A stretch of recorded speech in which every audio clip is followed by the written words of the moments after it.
Walter White thinks he built his empire himself. The sick, overqualified chemistry teacher who breaks bad and outsmarts everyone around him. But think about it. Every time Walt takes a step up, he's really stepping into a space the Salamancas accidentally, violently clear for him. Tuco's meltdown, the cousin's pilgrimage, Hector's bell, Saul screaming, "It wasn't me, it was Ignacio, did Lalo send you?" These moments feel like random bursts of chaos crashing into Walt's story. But here's the thing, that chaos is actually one family business, one bloodline, and their feuds, their grudges, and their very specific sense of Catholic guilt and pride quietly build the world Heisenberg walks into. So the real question is this: how does one chaotic, violent family end up controlling the fate of Gus, Nacho, Saul, and Walt across decades, while the shows keep pretending they're just side characters? Why is the Salamanca story always pushed to the edges of the frame, like background noise, even when their choices are the red flags that shift the entire cartel balance? Most people remember the highlights reel. Tuco's coke-fueled rage in that junkyard, the cousins crawling on their knees to a shrine, then calmly axe-murdering their way toward revenge. Hector, frozen in that chair, talking with a bell and a death stare. Saul in his very first scene, absolutely losing it because he thinks Lalo sent two guys to kill him.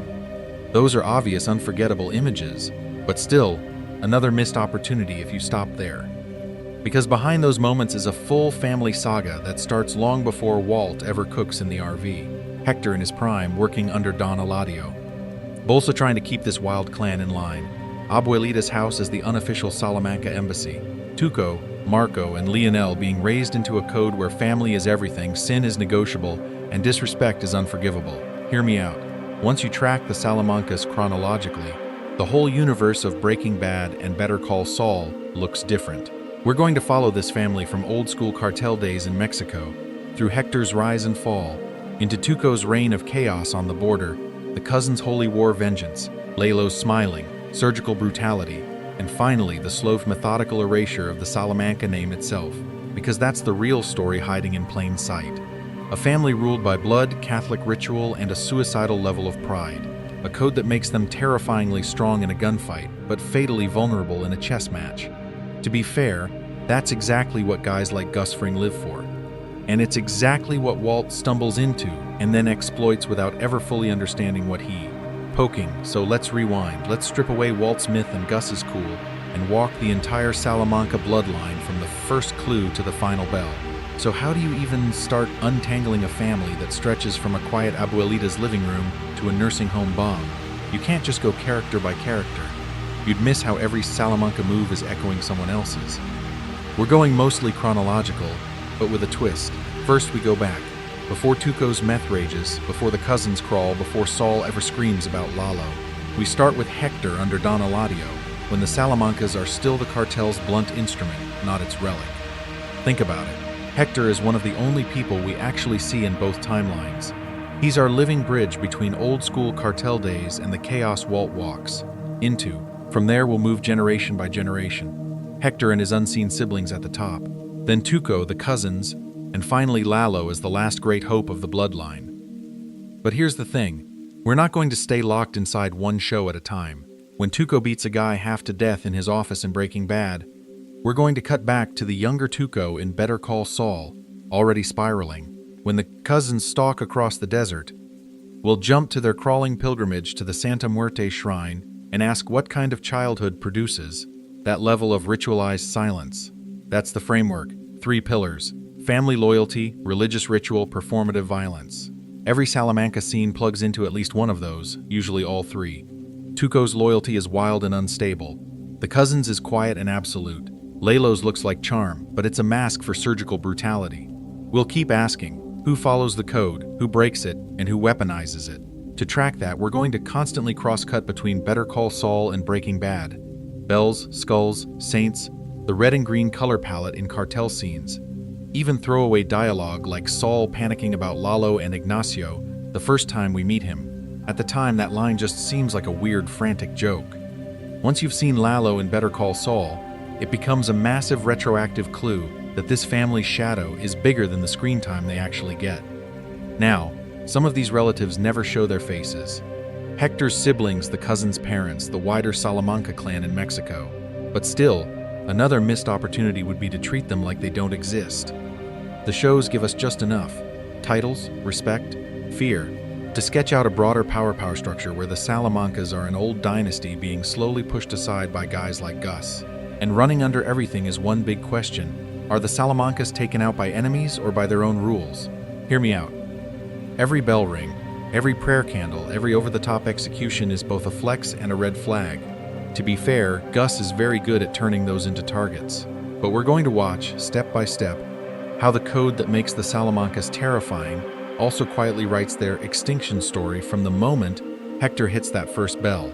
Then, with that map in place, we'll dive into Hector's rise and see how the pattern starts. So if the bell is the end of the story, we have to ask, who was Hector before the bell? Because the show keeps whispering that the man in the chair is just the ghost of someone way more terrifying. Think about it. Don Eladio, the son everyone orbits, leans down to this old guy in a wheelchair, kisses his head, and calls him family with real warmth. Bolsa, who walks around like middle management death, treats Hector like a cranky uncle who still outranks him. At the time, that might seem like simple respect for age. But here's the thing, the subtext is obvious. Hector isn't just some retired capo. He's one of the original architects of cartel power. We never see his prime directly, but the clues are everywhere. The way the cousins kneel at his side, the way Tuco defers to him even when he's barely mobile, the way everyone talks about him as if his era was bloodier, less corporate, more personal. You can feel that there was a time when Salamanca was the name. People whispered the way they later whisper Fring. And Hector is the purest version of the Salamanca code, old world machismo, that very specific Catholic flavor of guilt and violence. Crosses, candles, saints staring down at you while he orders executions like he's reciting a prayer. For Hector, fear isn't just a tool, it's just the whole business model. If people aren't terrified, they're a problem. Even before the stroke, you see it in Better Call Saul. He doesn't negotiate, he humiliates. He doesn't just threaten the truck stop owner. He makes him pour out the ice cream, just to prove he can. Now layer Gus into this. Their rivalry doesn't start with Walter. Walt is late to that party by decades. From Hector's point of view, Gus is a walking insult, Chilean, not Mexican, polished, educated, hiding behind a chicken logo and health code scores. Hector's disgust is class and culture wrapped together. To be fair, Gus is everything Hector isn't. Discreet, efficient, almost boring. And that's exactly why Hector sees him as a red flag. This is the future coming for him in a tie and glasses. The show sells this contrast visually. Hector is always framed with saints, candles, family soldiers crowding the edges of the shot. It's messy, hot, alive. Gus lives in sterile environments. The lab's chrome, the back office at Los Pollos, that absurdly neat house. One man rules through spectacle and ritual, the other through systems and silence. Hear me out. Once you notice that, every scene with them becomes a turf war between two entire worldviews. And here's the last missed piece people don't always clock. Understanding how much power Hector lost makes every later Salamanca move look different. Tuco's chaos, the cousins' pilgrimage, Lalo's charm offensive in Albuquerque, they're not random. They're desperate attempts to drag the family name back to Hector's invisible peak. The tragedy is that chasing that ghost is exactly what gets them all killed.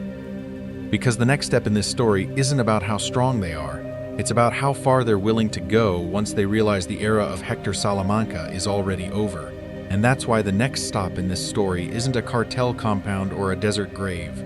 It's a cramped little living room with plastic-covered furniture and a crucifix on the wall. Abuelita's house. On paper, it's the safest place in the Salamanca universe. You've got Catholic iconography everywhere, framed saints watching from every corner, a little TV murmuring telenovelas, kids' toys on the floor. It looks like every grandma's house you've ever visited. But here's the thing. This safe harbor is literally where Tuco stashes drugs and guns. The coffee table is for rosaries and remote controls, and also for baggies of meth.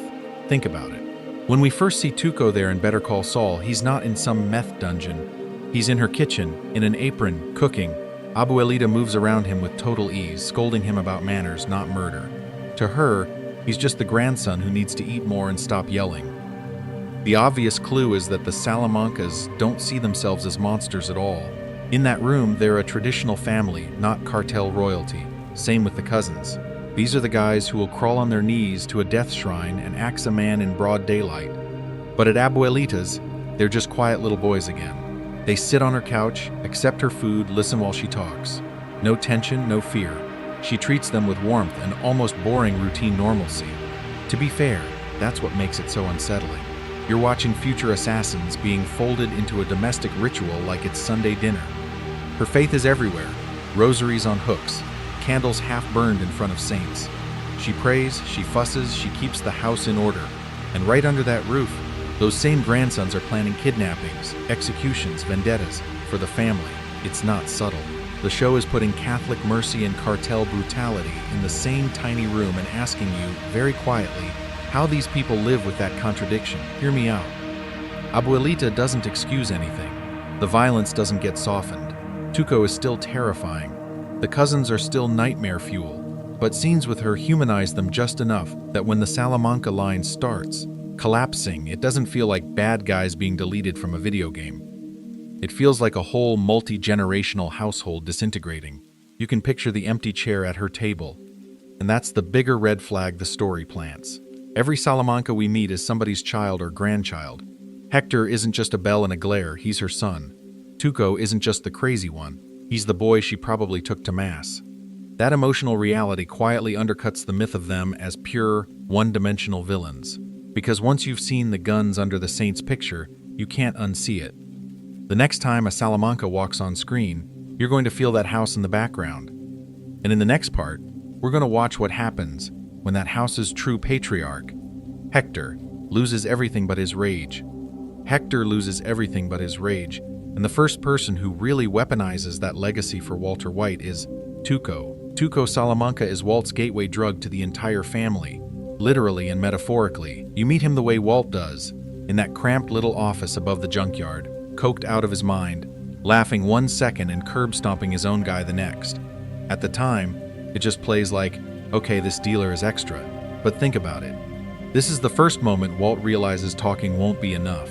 The introduction, the bag of meth on the table, the beating. Tuco's volatility is so obvious that Walt has to skip straight past negotiation into chemistry as murder, fulminated mercury. The fake bag of crystal he slams on the floor. That explosion isn't just a cool stunt. It's the exact second Walter White understands that Heisenberg is a persona that works. He walks out alive, paid, and suddenly addicted, not just to cash, but to power. Here's the thing about Tuco's style. He's basically Hector's terror tactics run through a blender and snorted. Loud, chaotic, impulsive. He screams, he laughs, he hugs you right after breaking your ribs. Hector, in his prime, was surgical cruelty. Tuco is that same cruelty with all the restraint stripped away. No strategy, just pure impulse. And that's the Salamanca generational shift in one character. The younger blood trying to live up to the legend, but missing the discipline that made the legend actually scary to the cartel. Tuco's kidnapping of Walt and Jesse shows you how deep that code runs. He doesn't take them to some anonymous stash house. He drags them to his abuelita's place. Family photos on the wall, crosses, saints, the TV murmuring in the background while he beats a man half to death outside. It's the same house we just talked about, and now you're seeing it as an active crime scene. To be fair, Tuco thinks this is normal. For him, Abuelita's home is a safe base, a sacred space, and a cartel bunker at the same time. That's the Salamanca code in action. Business and blood are fused. You don't separate them, you protect them together. Then the desert. Hank shows up, Tuco dies, and it feels like the show just removed an obvious monster. Problem solved, right? But here's the thing. Tuco's death doesn't close a chapter, it opens a vacuum. With Tuco gone, the Salamanca pipeline in Albuquerque is suddenly leaderless. Gus Fring steps in quietly. The cousins come looking for answers, and Walt eventually slides into territory Tuco used to control. Another missed opportunity for everyone around Walt to notice how fast he's filling that space. Hear me out. Tuco is the loudest Salamanca, not the most dangerous. The truly lethal ones barely speak at all, and when they move, whole storylines die with them. The truly lethal ones barely speak at all, and that takes us straight to the cousins, Leonel and Marco Salamanca. As kids, they don't get bedtime stories, they get executions. In Better Call Saul, you see Hector drag them out to that ranch and force them to watch a man beg for his life. Then he hands one of the boys the gun. Think about it. Their first real lesson is not don't steal, don't lie. It's pull the trigger when family honor is on the line. Their childhood is a catechism of murder, drilled into them with the same seriousness other kids reserve for Sunday Mass. That scene is your first big clue about who they'll become. The boys are scared, but Hector isn't just punishing them or the victim. He's catechizing them. Stand up straight. Don't hesitate. This is what Salamancas do. By the time you meet them in Breaking Bad, the transformation is complete. The kids who were taught to kill have grown into men who don't even need words anymore. Their crawling pilgrimage is where the religious symbolism really explodes. Two men in immaculate suits, dragging themselves through the dirt toward a Santa Muerte-style shrine, surrounded by candles, skulls, crutches, and desperate prayers. It's folk Catholicism fused with cartel mythology. They're not just asking for a blessing, they're offering their bodies as weapons. But here's the thing. When you watch them among all those limping, bleeding pilgrims, they look less like gangsters and more like living saints of death, icons of the Salamanca Code made flesh. And the silence? That's not a gimmick, it's the point. Hitmen talk in movies because they're still characters. The cousins barely speak because the show wants them to feel like instruments. No banter, no bravado, no obvious emotion. Just nods, glances, and a shared, unspoken script Hector already wrote for them years ago. To be fair, we do see the occasional flicker of personality, but it's always swallowed by duty. They're depersonalized extensions of Hector's rage, moving exactly where the family's will points them. So when they come after Walt, it's not random cartel business, it's liturgy. Tuco dies, and the family demands an offering in return. Hector, stuck in that wheelchair, rings his bell and channels every ounce of humiliation into a single directive: kill Heisenberg. The cousins aren't just hitmen, they're avengers, executing a ritual of blood for blood that started back on that ranch. But still, another missed opportunity for the Salamancas. Gus manipulates them, reroutes their vengeance toward Hank, and turns their crusade into his cover story. Hank stops them in that parking lot shootout, and with their failure, you can feel the old Salamanca muscle starting to crumble. The war escalates, sure, but the family's purest enforcers are gone. Hear me out, when the Saints of Death fall, the Salamanca curse doesn't disappear, it just mutates, and the next version comes with a smile, a law degree, and a talent for walking through locked doors. And that's exactly when the smile walks in. Lalo Salamanca doesn't arrive with gunshots or a crawling pilgrimage. He shows up in a kitchen, humming, cooking, like he's dropping by for a family barbecue instead of a cartel summit. Think about it. This is our introduction to the new Salamanca muscle. Not a rage monster, not a silent angel of death. A guy making food, joking with Nacho, flashing that easy grin, while the audience can already feel something deeply off. The kitchen scene. This is the first major red flag the show plants about who Lalo really is. He's breezy, he's friendly, he charms the entire room in seconds. But here's the thing. The camera never lets you forget the knife in his hand, the way his eyes track every movement, the little pauses where the smile doesn't quite reach them. You're supposed to like him. You're also supposed to be just a little scared that you do. And compared to Tuco and the cousins, it's night and day. Tuco is chaos in human form. The cousins are ritual and inevitability. They all operate like blunt instruments. Point them at a target and something will end up dead. Lalo, though, is surgical. He watches, he waits, he asks questions that sound casual but land like probes. To be fair, the bar for Salamanca subtlety is not exactly high, but Lalo clears it by miles. Look at when he first really steps into Hector's world. The family is in decline. Hector is in the chair, ringing that bell. Cut off from his old power, Tuco is gone. The cousins have already failed once on American soil. Don Eladio and Bolsa are clearly drifting toward Gus as the reliable partner. This is the moment when a normal Salamanca would double down on violence. Lalo does something way more dangerous. He stabilizes. He visits Hector, flatters him, restores his dignity, and then quietly starts rebuilding the operation. He checks on the dealers. He tests Nacho. He inserts himself into cartel meetings with that "aw shucks, I'm just here to help" attitude. But still, another missed opportunity for everyone around him to clock what's really happening. A Salamanca who can actually play the long game is stepping onto the board. And that's where his obsession with details kicks in. Lalo doesn't just accept that Gus is up to something. He follows Mike's trail, notices the dead ends, and keeps pulling. He stakes out the laundry. He questions the construction accidents. He literally goes down into the half-built super lab and starts mapping it in his head. Hear me out. He's the first Salamanca who truly sees that Gus isn't just a rival dealer. He's building an empire under their feet. This is why Lalo feels like the most dangerous Salamanca of all. Not the strongest, not the scariest on sight. But the one who combines Hector's pride, Tuco's ferocity, and the cousin's persistence with actual intelligence and patience. And even after he dies, his unseen shadow stretches straight into Breaking Bad. Saul's first panic about Lalo isn't a random joke. It's the echo of a man smart enough that everyone assumes he might still be out there. The family thinks they've lost their last great player. Gus thinks he's finally wiped the slate clean. But here's the thing. Once Lalo sees the Superlab, the Salamanca War stops being just about territory. It becomes about legacy.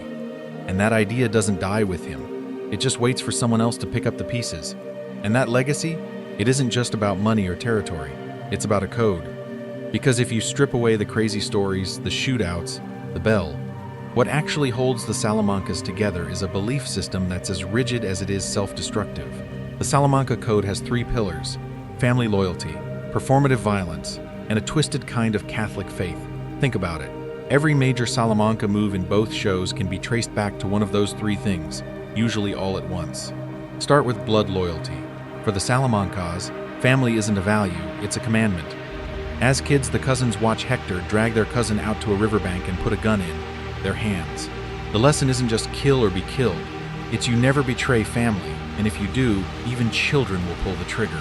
That's the operating system running in the background every time they wordlessly hunt down Heisenberg, or when they accept crawling across the desert as penance. To be fair, in cartel terms, that kind of loyalty is an asset. Right up until it makes you completely predictable. Then you've got violence as spectacle. Tuco doesn't just beat people, he performs the beating. He turns No-Dose's skull into a cautionary tale in front of everyone, because fear only counts if it's witnessed. Hector does the same thing from a wheelchair. The bell, the glares, the public outbursts at the nursing home, the way he humiliates Gus in front of Don Eladio's pool party crowd. Even half paralyzed, he's obsessed with being seen as terrifying. And Lalo? He's the final form of this. The guy cooks, smiles, chats, then casually executes a man in his own kitchen just to send a message. But here's the thing. All that theatricality is basically a big neon sign for someone like Gus. The third pillar is faith.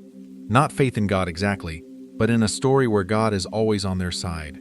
Religious imagery is everywhere around them. Hector's candles and the cousins' crawling pilgrimage to the shrine, the way they pray before going after Hank.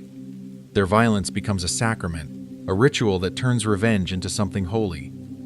When Lalo risks everything to clear the Salamanca name after the failed hit on him, he frames it like a sacred duty.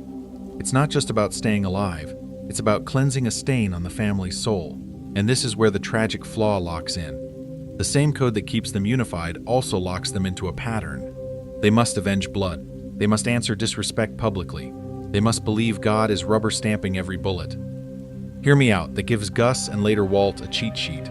Gus knows Hector will never refuse a chance to spit in his face at that nursing home. Walt knows the cousins will come for Heisenberg directly. What looks like chaotic brutality is actually incredibly structured behavior. Pattern interrupt. The Salamancas think their code makes them untouchable. The real clue is that it makes them programmable. And someone is always watching, waiting to input the next command. And someone is always watching, waiting to input the next command. In this story, that someone is Gus Fring. Gus versus the Salamancas isn't just a turf war, it's a decades-long exorcism. To really get it, you have to go back to that pool in Mexico. Don Eladio, the cartel throne, the fancy drinks, Max pitching their product like a startup founder. Then Hector walks up behind Max, puts a bullet in his head, and dumps him in the pool while Gus is forced to watch. That's not just murder, that's ritualized humiliation. Think about it. Eladio laughs at Gus's grief, calls him the chicken man, and Hector revels in it, puffed up like he just did the funniest thing in the world. In that moment, Gus learns 2 clues about the Salamancas that will define his whole life. They're emotional and they love a show. He loses Max, but he gains a blueprint. Here's the thing about Gus's revenge. It's not kill Hector, it's erase the entire bloodline that laughed at Max's corpse, starting with the weakest link he can reach, Tuco. Tuco is chaos in human form, a walking red flag. Gus doesn't touch him directly at first. He lets Tuco's volatility draw DEA attention, lets Walt and Jesse stir the pot, and sits comfortably behind Los Pollos Hermanos while Salamanca product suddenly looks sloppy. Then Hector's stroke. On paper, it's just bad health. But you watch Nacho swap those pills, and you can feel Gus's hand closing around the family without them even knowing. A once feared shot caller is reduced to a bell on a wheelchair. To be fair, Hector still has presence, but now every outburst is literally traceable by a ring. Gus has turned the scariest Salamanca into a living trophy. The cousins are next. They crawl to the shrine, they carve Heisenberg into a leg, they follow the code like it's GPS. Gus feeds that code. He redirects them from Walt to Hank, weaponizing their single-minded honor against the cartel's own interests. Another missed opportunity for the Salamancas to realize they're being steered like attack dogs. And then Lalo, the smartest Salamanca, the one who actually sees clues and asks real questions. So Gus goes bigger. A fake raid in Mexico, a body double, a lab under a laundromat that doesn't officially exist. Gus is invisible, methodical, corporate. The Salamancas are loud, family dinners and saints and screaming matches in public. One side leaves spreadsheets, the other leaves bodies and witnesses. By the time Walt shows up, Gus's anti-Salamanca machine is already humming. Walt doesn't start the war, he hijacks it mid-cycle. The nursing home bomb, Hector's final bell, even that iconic pool exploding into chaos later on, all plug into a ritual Gus began the moment Max hit the water. Hear me out, every Salamanca death you see isn't random tragedy. It's one step in Gus's private ceremony to wipe their name from the map and finally silence that laugh at the pool. But what if that obsession plants the exact flaw someone else needs to destroy him? So if Gus is trying to erase the Salamancas like a stain on the timeline, Nacho Varga is the smudge that won't quite disappear. He's close enough to feel the heat of that name, but never close enough to be protected by it. Nacho and Hector, this is where you really see what it means to orbit the family without actually being in it. In Better Call Saul, Hector leans on Nacho as his de facto right hand in Albuquerque, runs collections, moves product, keeps Tuco from detonating every 5 minutes. He's competent, he's respected. But think about it, Hector still calls him muchacho, not nephew. No family dinners, no abuelita, no real seat at the table. He's trusted with risk, not with legacy, and that's the trap. Being near the Salamancas gives Nacho power on the street, but it also paints a giant target on his back. Cops, rivals, Gus, even random tweakers hear Salamanca crew, and suddenly Nacho is part of that myth, whether he likes it or not. The name works like gravity. Once you're in their orbit, every decision you make curves around it. The upholstery shop. This is the first major red flag where that orbit turns toxic. Hector decides Nacho's dad's legitimate business should become a cartel front. On paper, it's smart. Family shop, clean records, great cover. But here's the thing, for Nacho, that crosses a line the Salamancas don't even recognize. To Hector, family is just another asset. To Nacho, his father is the one person he still wants to keep clean. Watch how fast he shifts. Up to that point, he's a cautious criminal, trying to manage chaos. After the upholstery plan, he becomes an active saboteur. The pill swap isn't some clever side hustle, it's a panicked, surgical strike against a man who won't take no for an answer. The pills. This is one desperate act that permanently rewires the Salamanca power structure. Nacho quietly replaces Hector's heart meds with fakes, fully intending to trigger a fatal episode. He's not just saving his father, he's trying to cut the head off the entire operation. And when Hector collapses in that tienda, gasping and clawing at his chest, it looks like the plan half works. Hector lives, but he's locked into that wheelchair, trapped behind the bell. Pattern interrupt. That tiny bottle in Nacho's hand, it basically opens a door for Gus Fring. With Hector sidelined, Gus can maneuver, play hero to Don Eladio, and slowly box the Salamancas in. To be fair, Nacho doesn't know the full chessboard. But still, another missed opportunity for him to actually get out. Every move he makes just ties him deeper to Gus's quiet war. And that's the tragedy. Nacho ends up crushed between two predators, who both see him as a tool. Gus threatens his father to keep him in line. The Salamancas blame him for every shift in their fortunes without ever really seeing him. His final confession, standing in front of Hector and the cousins, is the only time he seizes the narrative and says, "No, this is who I was. Hear me out." That's the closest anyone in the Salamanca orbit gets to real freedom. Telling the truth right before the orbit consumes them. Because Nacho proves something ugly about this family's reputation. It doesn't just trap blood relatives. It warps everyone around them, partners, employees, even innocent parents, into collateral for a name that refuses to die quietly. And the next Salamanca we need to talk about? He's the one who wears that name like a weapon and a joke at the same time. He's the one who wears that name like a weapon and a joke at the same time. But before Lalo steps in, the universe has to clear a seat at the table. And it does it by ripping Hector's voice right out of his throat. The stroke. This is the moment the Salamanca dynasty literally hits the floor. You've got cartel pressure closing in, Gus slowly boxing Hector out with those Polite shipments, and Hector raging about legacy, territory, respect. On top of that, Nacho has quietly turned Hector's heart pills into ticking time bombs. Think about it. Every dose Hector takes is a silent assassination attempt sitting in his pocket. The actual collapse is almost cruelly public. He's in front of his men, mid to raid, veins popping, spitting about how the Salamancas will control the north again. Then his face drops. His arm goes. He gasps, claws at his chest, and just crumples. For a guy who spent decades ruling with volume and violence, his own body stages a coup. No gunfight, no ambush, just biology cashing in all that stress and fury. And immediately, the hierarchy scrambles. The man who used to slam tables and bark orders can't form a sentence. Doctors, nurses, orderlies, suddenly they're the ones physically controlling Hector's world. His nephews, his enforcers, even Don Eladio have to talk around him, not to him. His authority doesn't disappear, but it gets filtered. Through family, through caretakers, through that tiny, ridiculous bell. Here's the thing about the bell. In Better Call Saul, it starts as pure frustration. It's a prop of impotence.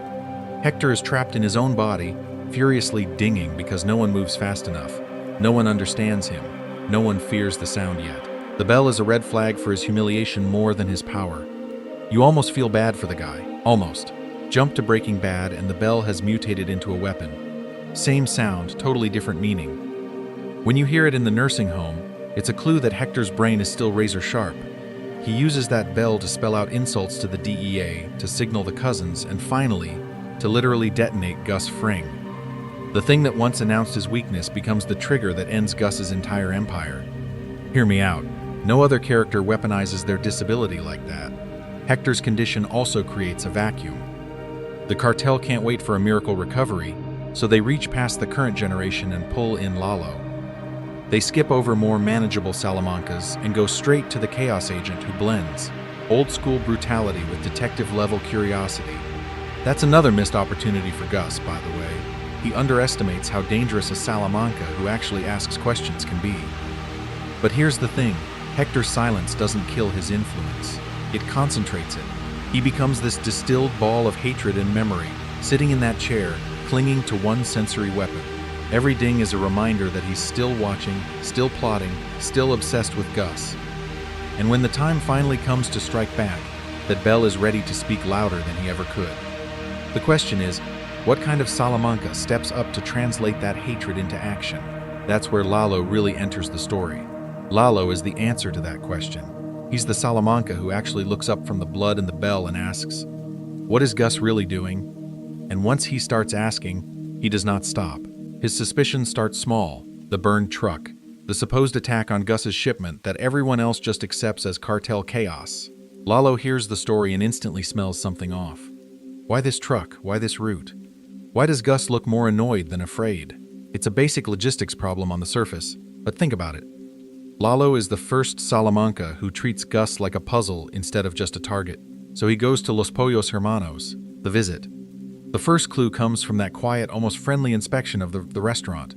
At the time, it plays like Lalo just being charming and nosy, but here's the thing. He's clocking every detail.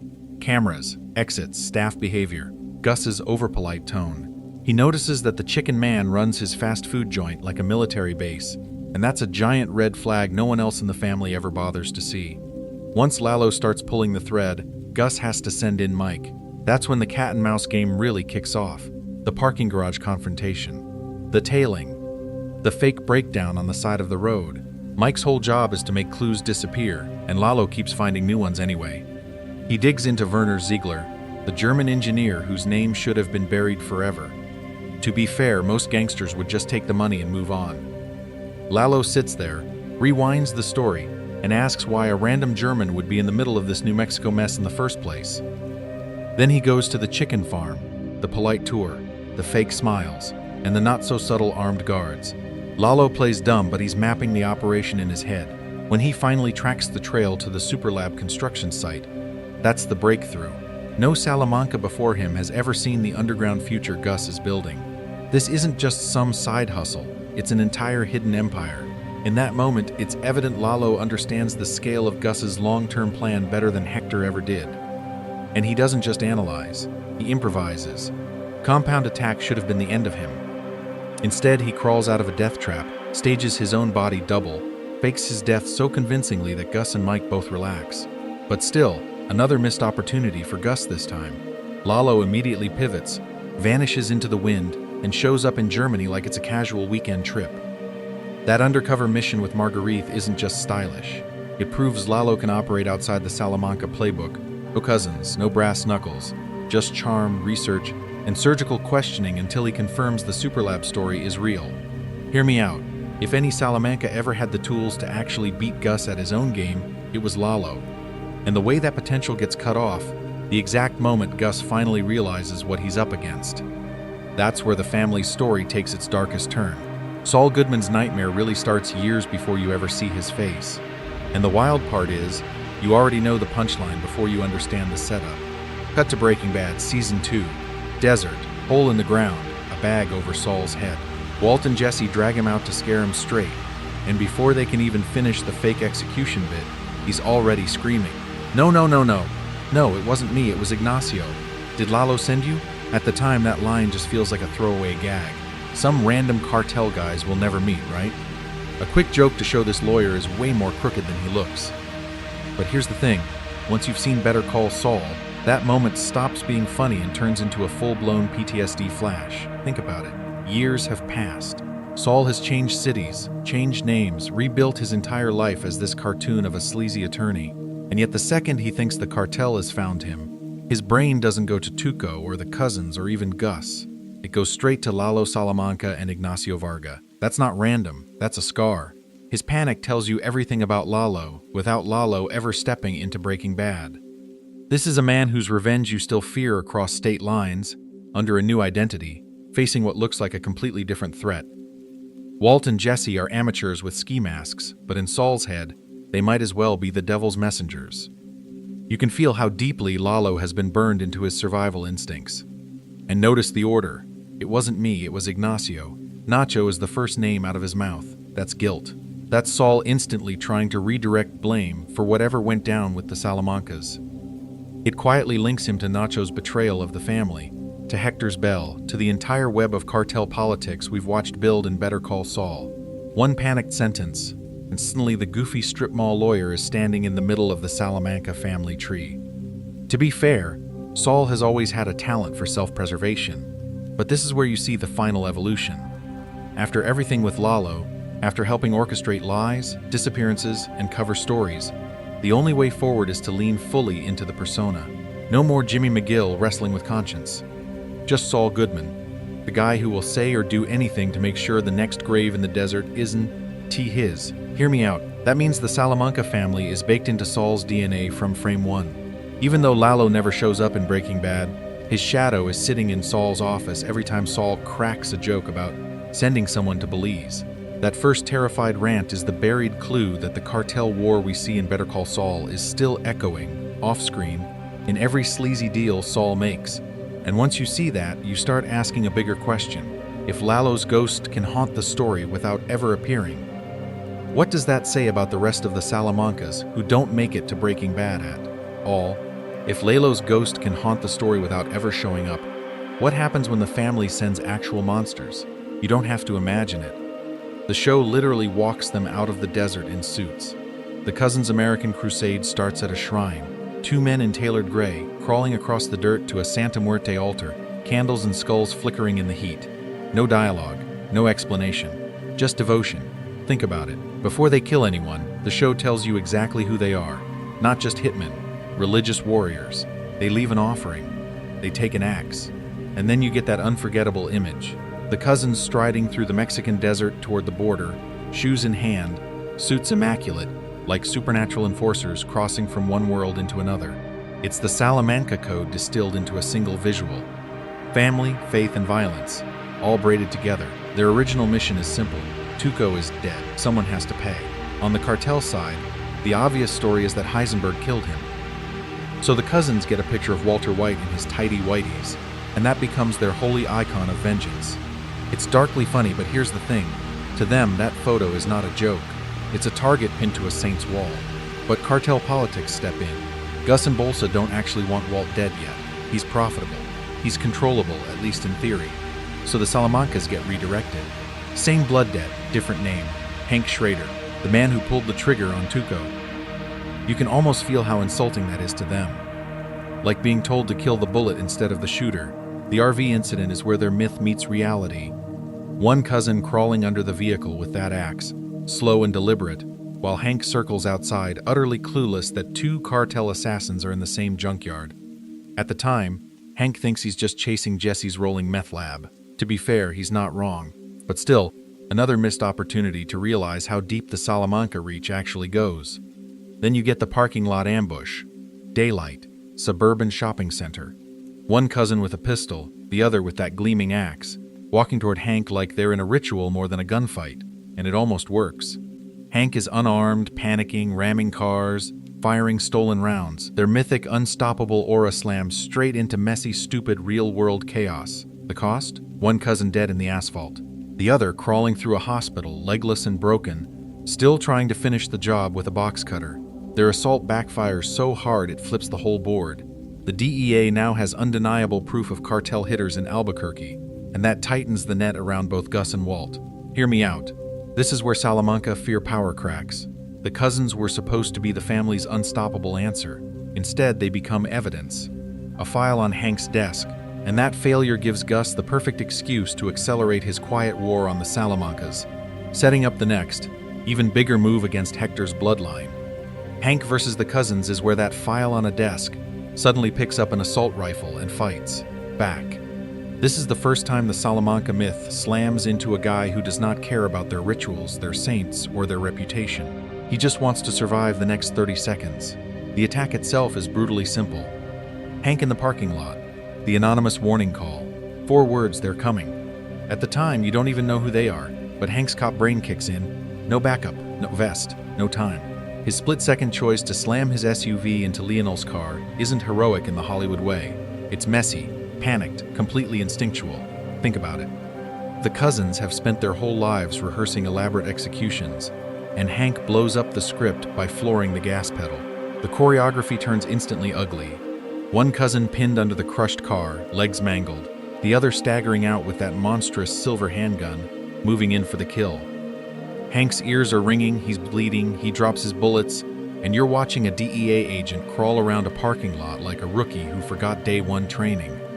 But here's the thing, that chaos is exactly what saves him. Cousins are lethal when they control the room. In a random strip mall lot with civilians, sirens, and a target who won't hold still, they suddenly have to improvise. You see it in the way they move. No ritual, no slow intimidation walk, no axe. Just rushed shots, bad angles, and one massive obvious mistake, underestimating Hank's refusal to die quietly. To be fair, every other Salamanca hit we've seen rewards patience and ceremony. The crawling pilgrimage to the shrine, the candles, the suits. Then here, the image flips. That crawl toward the gun is the key. One cousin, legs shredded, dragging himself across broken glass toward Hank's dropped pistol. On paper, it mirrors their religious crawls in Mexico. That whole suffering brings you closer to God idea. But now the mystique is gone. No saints, no music, just a desperate, bleeding man trying to reach a weapon before a cop reloads. The show strips the symbolism down to raw mortality, and it's evident this is not divine vengeance, it's a failed hit. And the fallout is massive. A cartel assassination squad just tried to murder a DEA agent on US soil. That instantly reshapes priorities. The cousins' photos go up on walls. Task forces form. The Salamanca stop being a rumor and become the main red flag in every briefing. For Gus, this is perfect ammo. Hear me out. He can now point to the cousins as liabilities, using Hank's near death as proof that the old Salamanca way is sloppy and loud. Every loss chips away at the legend. Tuco gone. Now the cousins neutralized by one battered cop and a few lucky breaks. Outside their insulated bubble of fear and ritual, the Salamancas are just flesh and blood, and the cartel can see it. But still, another missed opportunity for the family to realize their power is fading. And the real problem, the next Salamanca in line actually learns from this. You think the cousins were scary? Wait until you see what happens when a Salamanca shows up who understands both myth and strategy. Because that Salamanca learns strategy, you suddenly have to zoom out. It's not just Hector, Tuco, the cousins, and Lalo. You're looking at a whole organism stretched across Mexico and the Southwest, with pieces we only glimpse. The bloodline. We know Abuelita, we know Hector, we know the twins. But think about it. Those twins have parents, Hector has siblings, Lalo has uncles and aunts. The shows never sit you down with a family tree, but it's evident from the way everyone talks. When cartel guys say, the Salamancas, like it's a whole department. That's your clue there are more cousins, more nephews, more faceless relatives keeping the machine running off-screen. You see it in the infrastructure. Abuelita's house. At first, it plays like a sweet, cramped little home where Tuco wolfs down breakfast. Then, suddenly, it's a stash house, a hostage site, a command center. But here's the thing, that's just the one we're allowed to see. The Mexican ranch where the cousins do their crawling pilgrimage. That compound is domestic and militarized at the same time. Family altar in one room, execution yard out back. Once you clock that pattern, every quiet little house with barred windows in their orbit feels suspicious. Hear me out. When Tuco gets arrested, the street operation doesn't just vanish. Guys like Crazy 8, No Doze, Gonzo, all those lower-level dealers, they're not freelancing. They're plugged into a chain that runs through Tuco, up to Hector, and into whoever the unseen cousins are on the Mexican side. Crazy 8 starts as a distributor, then becomes an informant, then becomes a body in Jesse's basement. But at the time, he's one of a dozen lieutenants who make sure Salamanca product moves without Hector ever leaving his chair. This is the trickle-down of terror. A bell in a nursing home rings, and some kid on a corner in Albuquerque adjusts his prices. That's power. The family name is a brand. You don't have to meet Hector to be scared of him. And to be fair, that's smart cartel design. Push the risk down the ladder, keep the core bloodline insulated in compounds and safe houses. But still, another missed opportunity for them. Because every stash house, every courier, every corrupt cop on their payroll is also a point of failure. Gus understands this instantly. He doesn't just go after Hector. He chips away at the network, intercepting trucks, flipping drivers, watching the cousins' movements until their ritual becomes a schedule he can weaponize. Law enforcement does it too, just slower and with way more red tape. Here's the thing that makes the Salamancas feel huge. The shows deliberately leave parts of that web off-screen. You hear about cousins who never show up, old stories from Hector's prime that we never fully see, half-remembered legends that even cartel bosses talk about like ghost stories. It keeps the family feeling bigger than the frame. Like any door in Chihuahua or Albuquerque could open and reveal yet another Salamanca. And when one finally does, the whole balance between myth and strategy shifts again.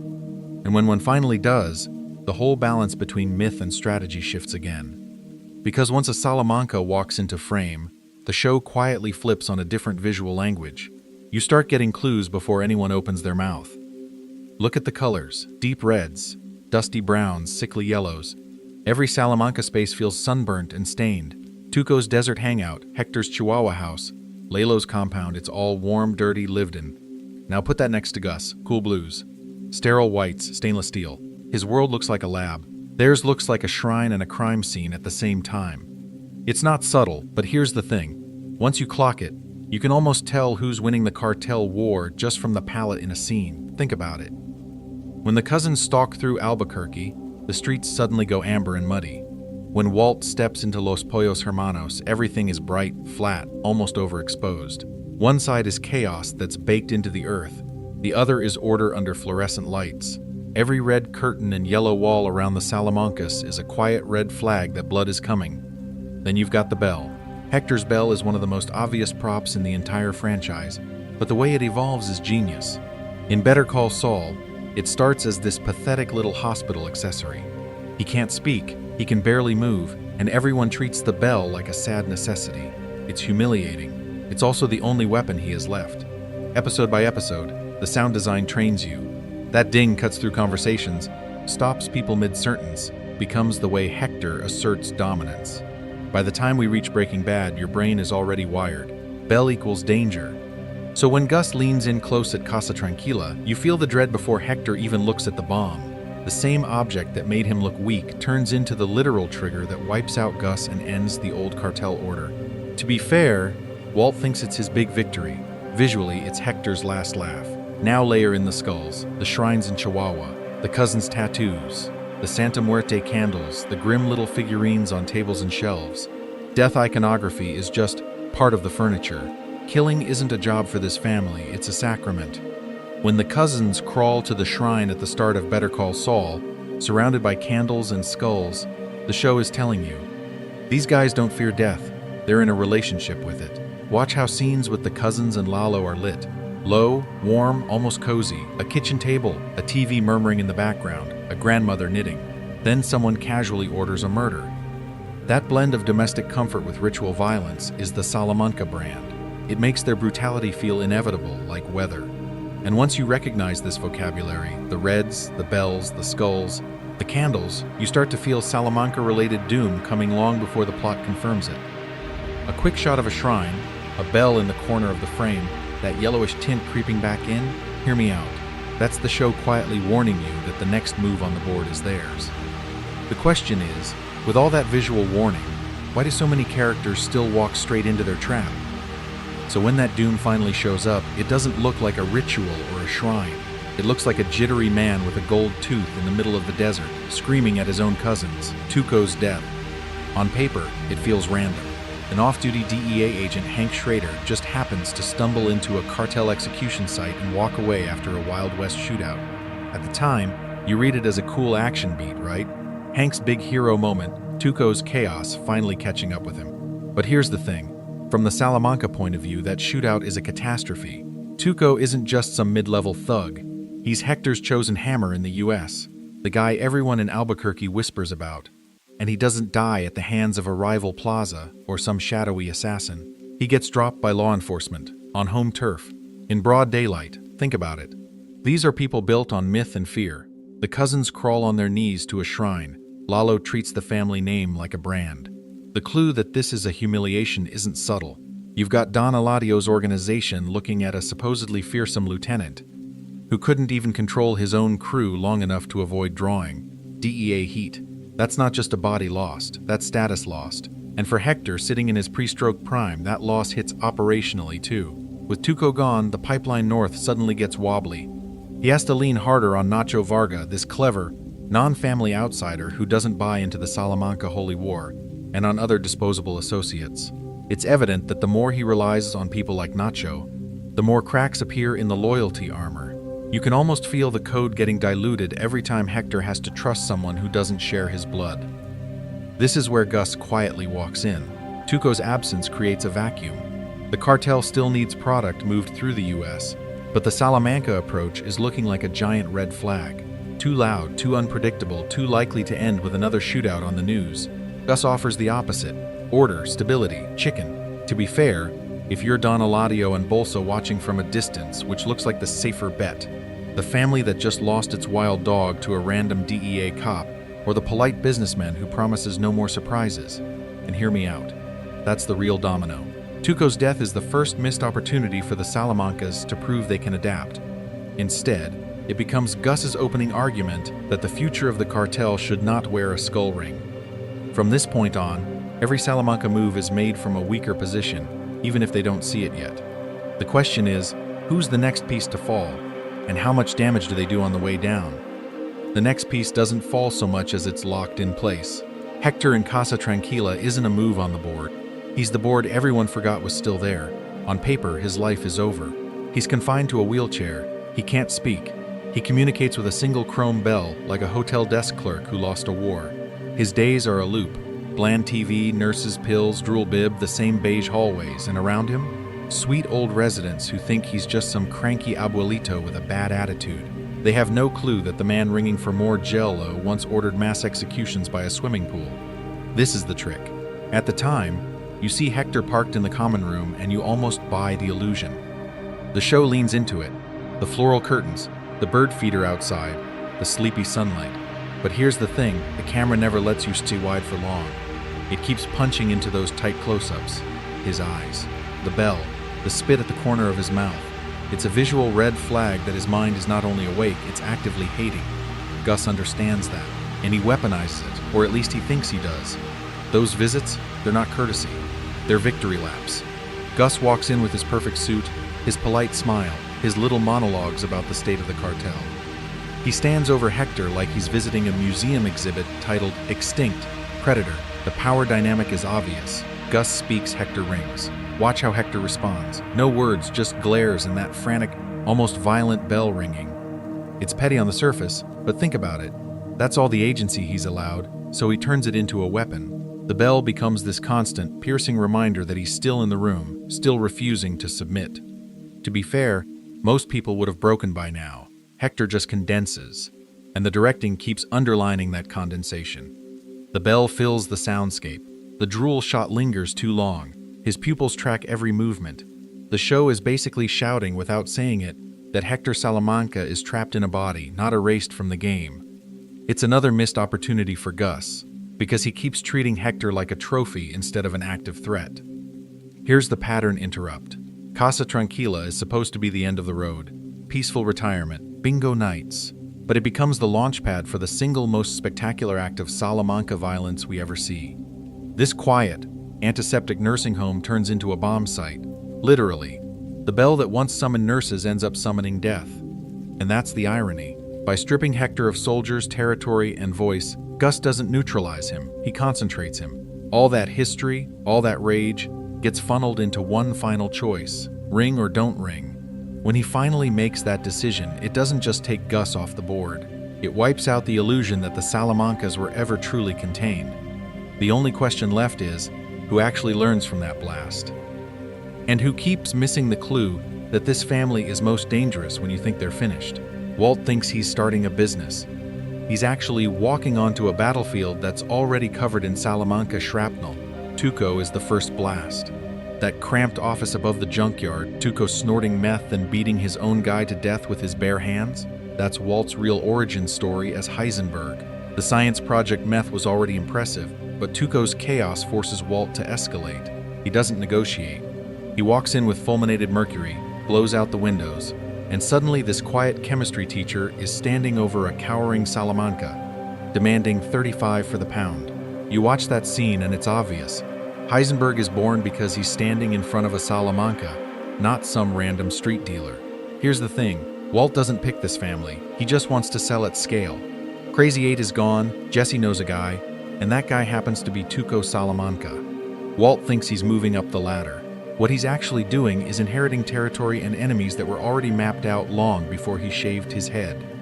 The turf, the roots, the violence, even the cops watching the borders. He steps into all of it like a substitute teacher, walking into a class that's been out of control for years. And that inheritance gets darker with the cousins. They crawl on their knees to the shrine, carve Heisenberg's name into the dirt, and set out to kill Walter White. That's the original mission. But Gus, still fighting his private war with Hector and the cartel, quietly redirects them. The hit meant for Walt lands on Hank in that parking lot ambush. Think about it. A Salamanca death squad almost wipes out a DEA agent because of a grudge that started with Hector and Gus, and the Whites have no idea they're collateral in a decades-long feud. It creates this bizarre, indirect bond. The cousins don't know Walt personally. Hank doesn't know them at all. Yet Marie's trauma, Hank P.D., Skyler's fear of the danger Walt brings home. So much of that traces back to 2 silent Salamancas who never even say his name on screen. When Walt teams up with Gus, it looks like a clean break from that chaos. The super lab is pristine, orderly, professional. But still, another missed opportunity for Walt to realize where he's standing. That lab exists partly because Gus has been systematically dismantling Salamanca infrastructure. He can build underground in Albuquerque because Hector's crew has been pushed out, crippled, or killed. To be fair, Walt doesn't have the cartel history lesson we do, but it's evident he's cooking on the ruins of someone else's empire. So when you zoom out, his whole story shifts. Heisenberg isn't just a man who breaks bad out of nowhere. He's a late arrival walking through the wreckage of a family feud that started long before his diagnosis. And hear me out. Until you see Walt as another piece on the Salamanca-Fring chessboard, you're still missing the biggest clue about who was really shaping the game. The question is, what happens when the last Salamanca wildcard, Lalo, finally collides with the people who think this war is already over? Lalo is that wildcard finally hitting the board. And the second he starts looking at Gus, you realize this isn't just another cartel squabble. This is the last real shot the Salamancas have at clawing their way back to the top. It starts as suspicion, quiet, almost playful. Lalo hears about this Chilean chicken man who's supposedly loyal, supposedly boring, and immediately doesn't buy it. Think about it. Every Salamanca we've met trusts their gut, and Lalo's gut is the sharpest of all. When Werner disappears and the money math stops adding up, Lalo decides he's not sending cousins or soldiers. He's going himself to New Mexico. First stop, Los Pollos Hermanos, the visit. The first big red flag for Gus. Lalo walks in like a friendly tourist, orders food, cracks jokes with the cashier, but he's casing the place. Watching Gus work the floor, watching how everything is too clean, too controlled, too corporate.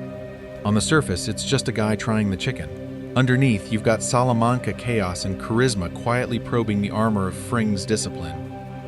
Then we get the chicken farm interrogation. Lalo shows up with that same smile, but the temperature's different now.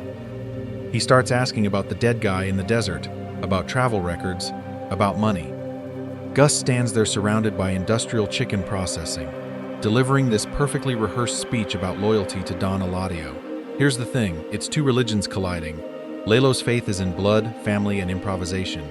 Gus's faith is in systems, spreadsheets, and long-term leverage. That dinner at Nacho's father's shop might be the most quietly brutal of all. You've got Lalo breaking bread, charming Nacho's dad, pretending to be this polite, respectful guest. Gus sits there like a polite statue. At the time, you could almost miss how tense it is. But still, another missed opportunity for everyone in that room to realize these two men cannot coexist. One runs on fear and stories, the other on silence and structure. Once Lalo escapes the assassination attempt at his compound, the investigation goes nuclear. He retraces the money, the construction, the engineers. He tracks down the laundromat, and when he finally discovers the superlab excavation, that's the real checkmate threat. If he records this, takes it to Don Eladio and Bolsa, it exposes Gus's entire secret plan. His private empire, his endgame to cut the Salamancas out and eventually stand apart from the cartel. To be fair, Gus almost anticipates everything. Almost. But Gus does not fully account for Lalo surviving and adapting faster than any Salamanca before him. If Lalo had made it back to Mexico with proof, the power map changes overnight. Don Eladio sees Gus as a traitor, Bolsa loses his favorite middleman, and the Salamancas suddenly look like the loyal victims instead of the loose cannons. And hear me out. In that world, does Walt ever get a superlab, or does he walk straight into a Salamanca-controlled nightmare instead? The answer to that question starts with one bullet, one basement, and one man who refuses to stay dead. One bullet, one basement, one man who refuses to stay dead. That's the setup. But the night it all goes sideways at Lalo's compound, that's the moment the entire Salamanca-Fring war stops following the script. The hit, the fake phone call. It starts almost small. Lalo gets a late-night call from what sounds like Bolsa's people, a routine check-in that just happens to pull him downstairs alone to the kitchen. Up top, Nacho quietly unlocks the back gate, palms sweating, trying not to look like the most obvious traitor in northern Mexico. Then the squad moves in. Black-clad gunmen, silencers, coordinated angles. On paper, this is Gus's dream scenario.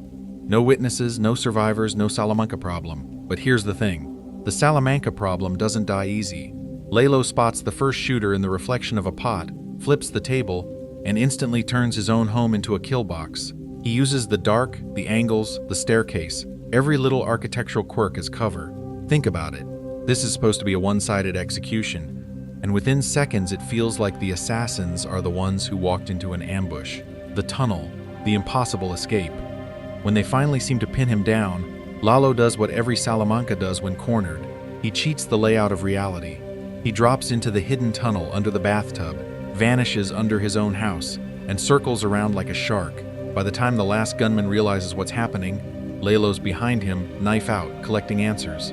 Gus's strategy here is crystal clear. Stage a massacre, leave one burned body as Lalo, and feed the cartel a neat, believable story.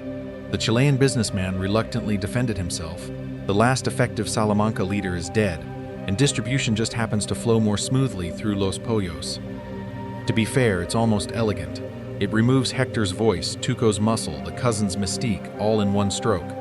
But Lalo surviving flips everything. Now he knows two things. The assassins were too professional to be some random rival, and someone inside his tight circle opened that gate. He doesn't call Don Eladio. He doesn't run to Bolsa. He goes fully off-book. No more smiling middleman. Just a ghost moving through Mexico, hunting for the one clue that proves who paid for the bullets. Nacho is that clue. The inside man. His desperate flight through the night, Ditching his phone, racing for the border, is basically a dead man's sprint. Gus already saw him as expendable. The Salamancas now see him as a traitor. It's evident this event seals his fate as a disposable pawn in a game where both kings hate him. And yet, but still another missed opportunity for Gus. He almost wins. But he can't fully model Salamanca chaos. That miscalculation creates a new monster. A Lalo who's not playing by cartel rules anymore. Hear me out. Once that man decides to go underground, literally and figuratively, the war stops being about territory and starts being about proof. In the first place, Lalo goes looking for that proof. Isn't the cartel compound. It's Albuquerque. So when we say Lalo goes underground, that's not just a metaphor. His last move is basically a full-blown detective arc that almost detonates Gus's entire empire from the inside. And the wild part? He starts that investigation not in Mexico, not in New Mexico, but in Germany. Germany, Werner, the Superlab. This is Lalo at his most patient.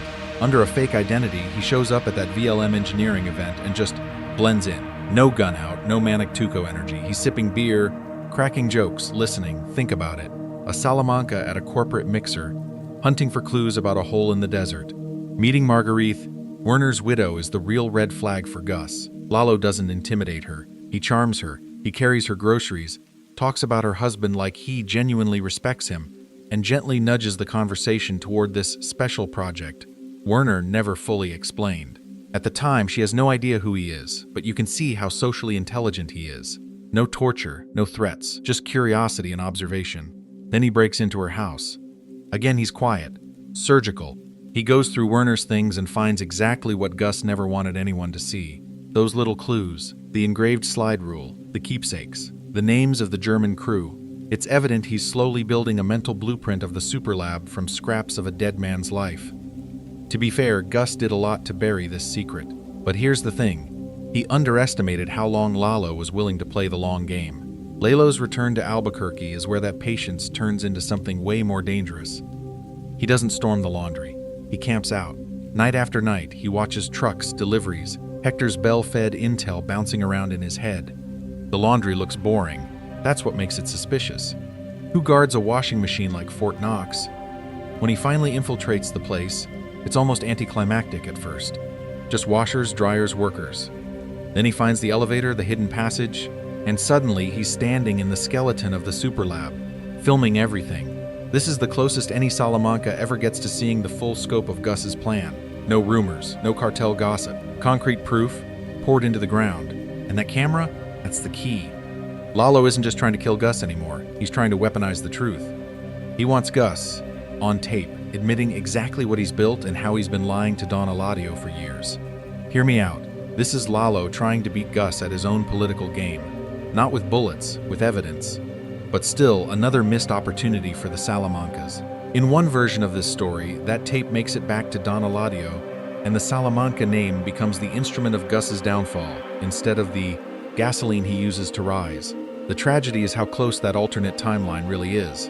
That alternate timeline dies the second Lalo walks into Jimmy and Kim's apartment. No tape, no politics, just raw terror. He shows up like a ghost the system forgot, and within 30 seconds he owns the room. Watch how he does it. The shoes off, the soft voice, the way he sits on the couch like he's over for a casual visit, while Howard's body is still bleeding into the carpet. It's so obviously wrong that your brain almost rejects it, and that's the point. Lalo's power has always been making horror feel normal. He turns Jimmy into a messenger boy, Kim into a weapon, and the plan into a fake assassination attempt on Gus that's really just misdirection. Because think about it. Sending Kim to shoot Gus is not about killing Gus. It's about seeing who moves, who panics, who shows their hand. Lalo already suspects something under that laundry. He just needs the pieces to line up. The laundry, the descent. This is where the Salamanca story literally goes underground. Lalo slips past security, follows the clues he's been collecting since Mexico, and finds the trapdoor to Gus's future.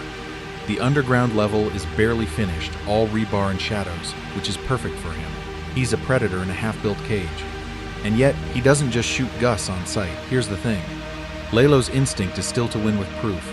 He keeps Gus alive long enough to drag him into the dark and record that confession. The camera, the taunting questions, the way he forces Gus to walk him through the Superlab like a twisted real estate tour. It's the same move as the house tape, just escalated. If that video ever reaches Donaladio, Gus is finished, so Gus gambles hard. He kills the lights, dives into pure black, and suddenly the advantage flips. Gus knows every inch of this place. Lalo only knows the layout from a flashlight sweep. Hear me out. This is Gus doing a Salamanca move for the first time, trusting chaos instead of control. He stumbles, he bleeds, he sprays bullets into the dark, and somehow in that mess of unfinished concrete and dust, he puts Lalo down. But look at that last image. Lalo on his back, coughing blood, smiling. Not defiant, amused. It's like he's acknowledging the game was well played, that if a Salamanca had to lose, at least it was to someone who actually earned it. To be fair, it's the most on-brand Salamanca death possible, laughing at the end of the world. And then Gus buries him. No shrine, no bell, no candles. Just an unmarked grave under the superlab. Walt's empire, Heisenberg's legend, all of it is literally built on top of the last true Salamanca leader.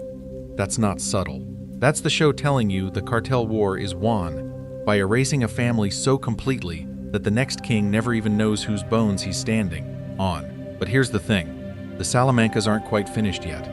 Because one man with a bell is still watching, and he hasn't had his final say. But here's the thing. Hector's final say doesn't actually come from Hector. It comes from a guy who isn't even Salamanca blood. Nacho Varga walks into that desert as a hostage, but he walks out of the story as the only person who ever steals the Salamanca narrative away from them, the setup, the capture. Gus and Mike stage the whole thing. Nacho is found in the desert, roughed up just enough to sell the lie, and delivered to a cartel tribunal that looks more like a religious ritual than a meeting. Hector in his chair, the cousins standing like statues, Bolsa presiding like a bored priest. At the time, it feels obvious what's supposed to happen. This is a sacrifice. One body, offered up to restore Salamanca honor after Lalo's death. Here's the thing about Gus's plan. It's actually pretty simple. Nacho dies as a silent scapegoat. He confesses to working with someone in vague terms, takes the blame for Lalo, and never points the finger at Gus. Clean, contained. The Salamancas get their pound of flesh, Gus keeps his secret, and the cartel war stays on script. But Nacho doesn't stick to the script. He looks around, realizes everyone in that circle thinks he's beneath them, and decides to use his last few minutes to rewrite the entire story. Think about it. This is a guy who has spent years being the quiet middleman between chaos and order. Tuco, Hector, the cousins on one side, Gus's cold precision on the other. He's seen both families up close, so he breaks. He confesses not just to the Lalo setup, but to the ultimate red flag in Hector's life. He's the one who put Hector in that chair. He admits he swapped the pills, that he watched Hector's stroke, that he did it because he was done being their victim. Then he spits in the Salamancas' faces, literally and metaphorically, and takes his own way out before they can torture him. Pattern interrupt. You expect screaming, ritual violence, the cousins doing their slow, methodical revenge thing. Instead, the nobody they dragged into the desert hijacks the entire performance. For one brief moment, the Salamancas are just stuck. Their whole myth of unstoppable family vengeance is exposed by a guy who refuses to play his assigned role. To be fair, the Salamancas still kill him. The bloodline survives the scene, but still, another missed opportunity for them to control the narrative. Nacho chooses his own death, not theirs. And in a world ruled by blood family, that choice is a massive clue about who actually sees clearly. Hear me out. Nacho's not just dying for himself. He's dying for his chosen family, his father, the life he wanted outside this cartel soap opera. That's the contrast. The Salamancas worship blood, saints, and legacy. Nacho protects a simple man with a shop, and that outsider perspective, it lets him see the Salamancas and Gus for what they really are long before any of them see themselves. And when the dust settles, that stolen moment of agency becomes the template for the last Salamanca move in the entire saga. That template, the stolen moment of agency, you see it one last time in the most insane way possible. A nursing home turned into a cartel battlefield. The nursing home bomb. This is the final Salamanca move. On paper, it's Walter's plan, but think about it. Emotionally, spiritually, this is Hector Salamanca's masterpiece. Walt looks at Hector and sees a tool. A man Gus still hates, still visits, still underestimates.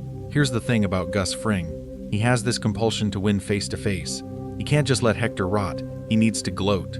So Walt pieces together a strategy that weaponizes that ego. He rigs a crude pipe bomb to Hector's wheelchair, wires it to the bell, and counts on one simple human flaw: Gus needing to look his enemy in the eyes when he finally snuffs him out. The setup is all misdirection. First, Hector cooperates with the DEA. He spells out random letters, pretends he's ready to snitch. To the agents, it's just a weird old man having a moment. To be fair, if a guy in a wheelchair starts cussing you out in Spanish with an alphabet board, you're not instantly thinking, suicide bomber. But still, another missed opportunity. The scene plants a clue for Gus. Hector's talking to the feds. That's the bait. Then you get the tantrum at Casa Tranquila. Hector suddenly starts ringing that bell like a maniac, knocking over his tray, making a scene. The staff panic, the camera lingers, and you can feel it building. This isn't random. It's stagecraft. He's sending a message up the chain. Tell Gus Fring I broke my code. Gus bites. Of course he does. He decides to visit Hector alone. No Mike. No witnesses, because at the time he believes he's already won. The lab is running, Walt is cornered, Jesse is under control. In Gus's mind, this is just a victory lap with an old relic. Then we get that iconic sequence. The room, the silence, the camera's tight on Hector's face. Gus leans in to deliver his final humiliation, and suddenly Hector's eyes shift. He looks at Gus, really looks at him, for the first time since the pool massacre. Hear me out. That eye contact is Hector's real weapon. Then the bell starts. One ring, then faster. Frantic, panicked. The sound design turns that tiny ding into a siren. You watch Gus's brain catch up in real time. His eyes drop to the chair. The wires, the realization. It's already too late. The explosion hits. Smoke, fire, chaos. And then that impossible moment. Gus stepping out, straightening his tie, half his face gone. It's pure mythic imagery, like the universe pausing to let Salamanca and Fring share one last, silent beat. In that instant, Hector wins. The bell that once meant total helplessness becomes the trigger for ultimate vengeance. He finally takes Gus with him. But here's the thing, that blast doesn't save the Salamancas. It ends them. The last living patriarch dies not protecting his bloodline. It's not restoring the family's power, but settling a personal score in a beige hallway of an Albuquerque nursing home. The dynasty doesn't go out on a throne. It goes out on a bell. And the really cruel part? The power vacuum Hector creates doesn't lift his family. It clears the board for someone else entirely. The board is cleared, but not for another Salamanca. By the end of Breaking Bad, that's the brutal punchline. Hector is dead. Tuco's long gone. The cousins are either dead or completely out of play. Lalo is a ghost buried in a secret grave the show never even shows you. And on screen, you never see a single clear air waiting in the wings. Think about it. For a family that once treated the border as their personal hallway, the leadership just evaporates. And look who's left holding the bag. Don Eladio, if he even survives the Gus fallout. Juan Bolsa, trying to keep the books balanced while the U.S. side of the operation has just cycled through two feuding dynasties, the Salamancas and Gus Fring. One ruled through chaos and fear, the other through order and spreadsheets. Both end in catastrophic explosions, literally. If you're Eladio watching from Mexico, that's not just bad luck. That's a giant red flag that your whole structure is flawed. Here's the thing. The cartel didn't just rely on talent. It relied on families.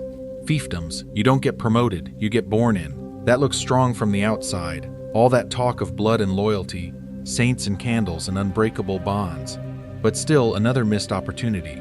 Nobody ever stops to ask what happens when those bonds turn into chains.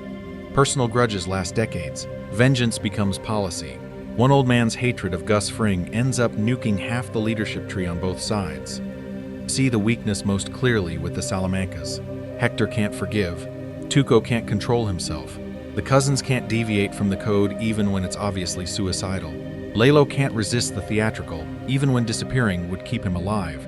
To be fair, that's what makes them iconic, but it also makes them structurally doomed. A family that treats every slight like a holy war is great for intimidation, terrible for long-term business. And then comes the symbolic erasure. By Walt's final days, nobody is talking about Salamanca territory anymore.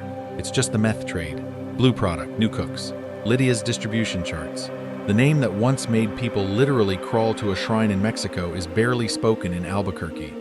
Their gas station fronts, their border routes, their little empire of fear, all folded into a generic supply chain with no family brand attached. The Salamancas go from legend to footnote, while guys in lab coats and business suits quietly take over. So what actually killed them? Was it Gus, Walt, the DEA, all those external enemies closing in? Or did the Salamancas lose because their own code made them incapable of adapting to a changing criminal landscape? Hear me out. When crime turns corporate, can a family that still runs on honor killings and revenge bells even survive? And if the Salamancas are what happens when you cling to the old ways, what does that say about the next generation of criminals waiting to fill that vacuum? So when crime turns corporate and the Salamancas can't keep up, what happens to the people who barely survived them? You don't just walk away from a family like that. You carry them with you, even when you're supposed to be dead in Omaha. Start with the line that rewires everything. Saul on his knees in the desert in Breaking Bad. It wasn't me, it was Ignacio. Lalo didn't send you? At the time, it plays as frantic comic relief. But think about it. That's a lawyer who has stared into the Salamanca abyss so long that the mere idea of Lalo showing up means instant primal terror. Jump to Gene Takovic, black and white Omaha, new name, new job, new mustache. And yet his entire routine is basically a shrine to that same fear. Total anonymity, no friends, no risks. He watches old Saul Goodman commercials on VHS like he's visiting the ghost of someone who got him killed. You can read that as him hiding from the feds and from Walt's fallout. But here's the thing. The Salamancas trained him to believe that once you're on a cartel family's radar, you are never really off it. His rules in Omaha are very Salamanca-era. Don't be seen, don't be known, don't trust anybody. The guy who used to hand out business cards on matchbooks now panics if a mall security guard looks at him twice. That's not just federal indictment paranoia. That's what living through Lalo might walk through that door any second does to your nervous system. The cab driver scene spells it out. Gene sees that Albuquerque Isotope's air freshener realizes this random guy, Jeff, recognized him as Saul, and instantly the old alarms start blaring. Red flag. Another missed opportunity to walk away. He could disappear again. Call the vacuum guy. Start fresh. Instead, he flips straight back into conman mode, weaponizing Jeff's greed to control the situation. Hear me out. That pivot isn't about thrill-seeking at first. It's about eliminating a perceived threat the way he learned around the Salamancas. Preemptive. Manipulation. Keep the danger close where you can see it. Tuco, the cousins, Lalo. They all taught him that the person who knows your name can someday show up with a gun. And in the end, in that final courtroom confession, Jimmy finally owns his role in Walt's empire. He admits to laundering the money, enabling the murders, all of it. But notice what he doesn't say. He never really articulates what it meant to live under Salamanca's shadow. The bell that could explode you, the twins who walk into hospitals, the smiling man who survives your best assassination attempt. To be fair, how do you explain that to a jury without sounding insane? Still, the silence is telling. The Salamancas function like an off-screen monster in his psyche, the thing he never names but always reacts to. They prove that some families you cross don't just kill you, they haunt every choice you make after. And if that's true for Jimmy, what does it mean for the few people who are still alive, still out there, and still remember the name Salamanca? Hidden timelines. This is where Better Call Saul quietly rewires everything you thought you knew about the Salamancas. Think about it. Your first impression in Breaking Bad is basically cartoon mobsters. Tuco is a screaming meth tornado. Hector is the creepy bell in the corner. The cousins are horror movie statues with axes. They're terrifying, sure, but pretty one note. At the time, it felt like the show was using them as pure shock value, a blunt instrument to raise the stakes around Walt. But here's the thing. Better Call Saul goes backwards in time and turns those blunt instruments into a dynasty. Hector in the prequel isn't just ding-ding-ding and a death stare. He's proud, articulate, obsessed with respect. You watch him humiliate Nacho's father, rage about tribute, and cling to his old school status while Gus outplays him.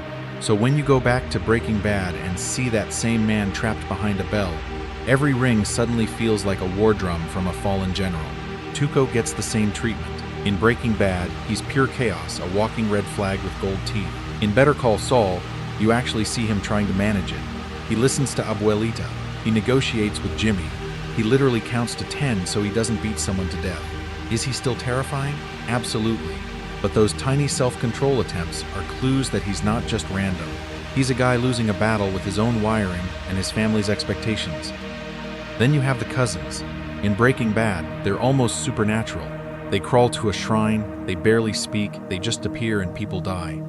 The prequel shows you where that comes from. Childhood indoctrination, religious ritual, and a family that teaches them from day one that Salamanca means vengeance. That crawling pilgrimage? Not a cool visual anymore. It's evidence of how early their humanity got traded for the family myth. And Lalo is the real timeline grenade. He never shows up in Breaking Bad, but Saul's first appearance has him panicking about Lalo and Ignacio. That always felt like a throwaway gag. Better Call Saul turns it into a whole missing chapter. Lalo's charm, his smile, his surgical chaos in Albuquerque explain why Saul is so scared, and why the cartel later treats the city like a haunted house. To be fair, if you barely survived that guy, you'd be cautious too. So hear me out. The prequel doesn't contradict anything. It retrofits it. What looked like random villains now plays as the slow erasure of a once dominant bloodline. By the time Walt shows up, the Salamancas aren't just obstacles. They're the last flickers of an old cartel era being replaced by Gus's order and Walt's ego. Their deaths stop feeling like plot convenience and start feeling like the end of a dynasty. And when you watch both shows together, you realize something obvious that you probably missed the first time. Buried inside a story about a chemistry teacher is a decades-long saga about one family's rise and fall. The Salamancas are the hidden spine of the cartel war, and the next pieces of that erasure are hiding in details most. Viewers barely register, miss chances. That's the quiet tragedy under all the gunshots and bells. If the Salamancas are the hidden spine of the cartel war, this is where you see every vertebra snap, one choice at a time. Start with Hector's stroke, the bell, the chair. Iconic, right? But think about it. As long as Hector is standing, Gus can't just quietly build an empire under his nose. Hector is Don Eladio's old warhorse, the guy who remembers Chili, who hates Gus on a cellular level. A healthy Hector keeps screaming to Eladio that this chicken man is suspicious, keeps blocking distribution deals, keeps dragging the cartel back toward brute force territory. No stroke means no vacuum. No vacuum means Lalo never has to become the family's fixer, flying around like a one-man damage control unit trying to plug every leak at once. Now jump to Lalo and Nacho, the partnership that almost was. Lalo sees clues. He notices Nacho's sudden promotion, the missing pills, the oddly convenient attacks. He even calls out how lucky Gus always seems to be. But here's the thing, he never fully lets Nacho in. If Lalo trusts him early, or spots Gus's manipulation just a little sooner, you get a totally different war. Imagine Lalo quietly flipping Nacho, then walking into Don Eladio's compound with real evidence. The burned restaurant, the dead dealers, the tunnel under the laundry before the superlab is finished. Eladio already thinks Gus is a little too perfect. You put blueprints and bodies on the table? That's not just suspicious, that's a death sentence. But still, another missed opportunity. The cousins are another blind spot wrapped in ritual. Their whole brand is vengeance as performance art. The crawling pilgrimage, the boots, the axe. It's terrifying but strategically terrible. Instead of targeting Gus's trucks, his money routes, his laundry, they chase single targets. Tuco's killer, Hank, Walt, they treat each hit like a holy act instead of a chess move. To be fair, that's the code they were raised in. But every time they choose spectacle over infrastructure, just as low-profile machine stays untouched. And that's the deeper pattern. The Salamancas refuse to modernize. They keep operating like it's the 1980s while the DEA is flying planes, tapping phones, mapping border crossings in real time. Gus adapts. Front businesses, clean books, charity events. The Salamancas double down on saints, skulls, and open-air executions. Hear me out, if they'd mix their fear factor with even a fraction of Gus's subtlety, rotating stash houses, fake shell companies, fewer flashy murders in broad daylight, they probably survive longer, even with Walt stirring the pot. All of this makes one thing evident. Their downfall isn't some cursed fate. It's a pile of missed clues about the new world they're living in. Pride, ritual, tradition. Beautiful to look at, fatal in practice. And the really uncomfortable part? The next Salamanca we're about to talk about actually sees these flaws and still can't escape them. And that's the tragedy. Because even the Salamanca, who actually spots the cracks, is trapped inside a mindset that can't see past tomorrow. That's the core problem with this family. They are built for the duel in front of them, not the war quietly forming in the background. Honor and revenge. This is their operating system. Hector, Tuco, the cousins, Lalo, every major Salamanca choice is about paying back a slight, proving dominance, or defending the family name right now. Think about it. Hector doesn't care that Gus is slowly building a logistics empire with trucks, fronts, and accountants. He cares that this chicken man dared to talk back at Don Eladio's pool and needs to be humiliated. The Superlab, the shell companies, those aren't even on his radar because they don't ring the same emotional bell as a public insult. That's the first big blind spot. If a threat isn't loud, personal, and immediate, it barely registers. Gus moves like a spreadsheet. The Salamancas move like a bar fight. And then you add machismo on top of that. Here's the thing. Hector, Tuco, and Lalo all need to be feared. It's not optional. It's their whole identity. Hector's bell is literally his last weapon. He turns it into a gun because he refuses to die powerless. Tuco flies off the handle at the smallest disrespect because any crack in his image feels like death. Lalo walks into danger with that relaxed smile because backing down would look weak, even when he knows the odds are suspicious. That ego makes them incredibly easy to bait. Gus knows if he pokes Hector's pride, Hector will react. Walt knows if he dangles Tuco's need to be the scariest guy in the room, Tuco will overextend. Even Lalo, who is clearly smarter, can't resist the urge to personally investigate, personally confront, personally prove he's right. It's brilliant in the short term, but still, another missed opportunity to step back and ask, what game is my enemy actually playing? Now layer in the family structure. The Salamancas are a closed circuit. Blood is everything. Abuelita, the cousins, the unseen relatives in Mexico, they all orbit Hector and then Lalo. But who in that orbit can safely say, this is a bad plan? Imagine one of the cousins telling Hector, maybe don't threaten the Chilean guy who quietly owns half the operation. That's not strategy, that's betrayal. Dissent looks like disloyalty, so no one challenges the alpha. Contrast that with Gus's whole corporate mindset. He delegates, he tests. He runs background checks on his own partners.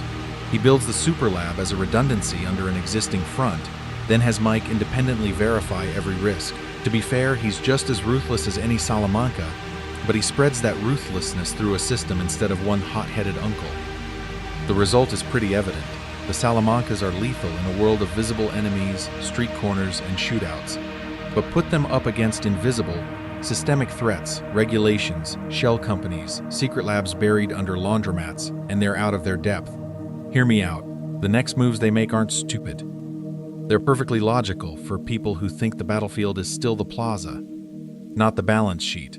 And that battlefield shift is exactly where Walter White walks in. Because if the Salamancas are fighting yesterday's war with bullets and blood, oaths, Walt is fighting tomorrow's war with chemistry and ego. But here's the thing. Once you strip away the cultural style, he's a lot closer to Hector Salamanca than he'd ever admit. Start with pride. Hector's entire identity is built on respect. Even in the nursing home, paralyzed, he will literally risk everything just to glare at Gus and ring that bell in defiance. Think about it. The man signs off on a suicide bomb not just to kill Gus, but to make sure Gus dies knowing a Salamanca beat him. Now put that next to Walt. This is the guy who has a perfectly good cover story with Gale as the supposed genius, but he cannot stand it. He needs people to know the blue meth is his. Say my name. You're Heisenberg. That moment is Hector energy in a pork pie hat. And just like the Salamancas, Walt keeps choosing spectacle over safety. Tuco beating his own guy to death? The cousins walking into a truck stop in full suit and axe cosplay?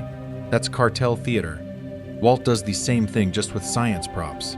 The fulminated mercury in Tuco's office, the plane collision hanging over Albuquerque, the nursing home bomb with Hector. Time and again, quieter options exist, but he goes for the big cinematic move, because a quiet win doesn't feed the myth he's secretly building about himself.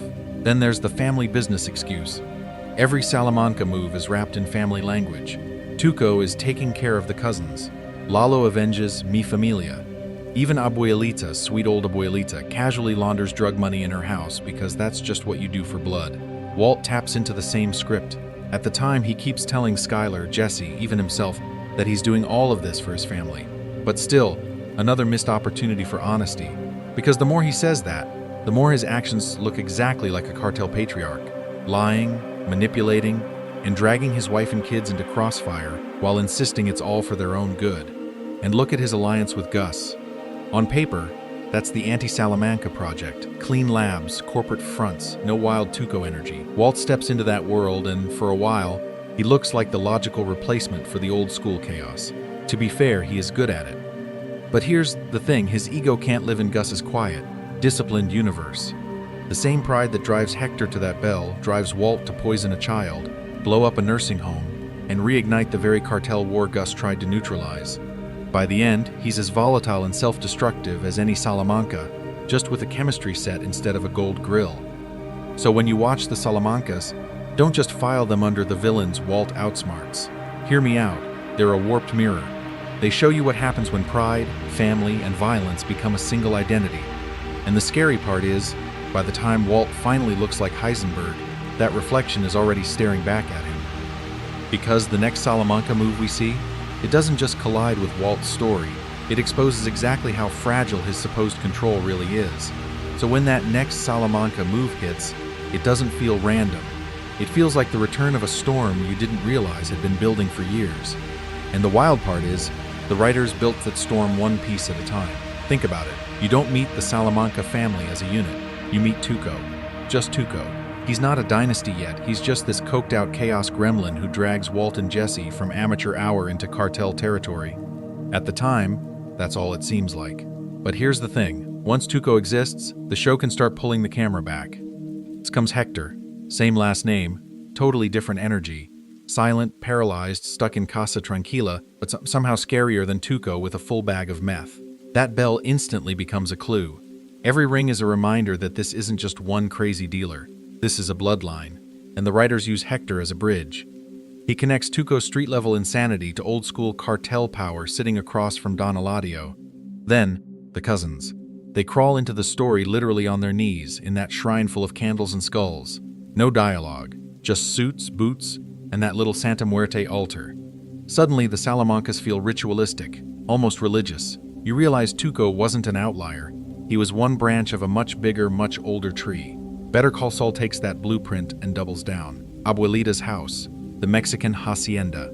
Casa Tranquila again, but younger, louder, full of Hector's voice before the stroke. The same bells, the same saints on the wall, the same red and green color palette. Different time, different characters, same visual language. It's not subtle, but it works because it makes every Salamanca scene feel like another room in the same haunted house. And listen to the dialogue. Your cousins from Mexico, Don Eladio and his people.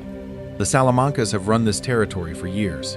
They keep referencing relatives you never see, deals you never watch, grudges that started decades earlier. To be fair, a lesser show would over-explain all of that. Here, it just sits in the background, suspicious and heavy, making the family feel bigger than the frame. Then they pull the boldest move of all, saving Lalo. He's a throwaway panic line in Saul's first Breaking Bad scene. It wasn't me, it was Ignacio. Did Lalo send you?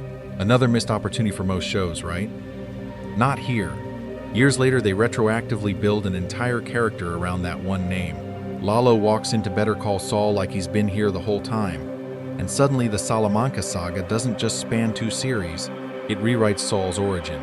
So by the time you zoom out, the Salamancas aren't a person, they're a house, a sigil, a living symbol of messy, violent, old-world power that keeps mutating with each generation.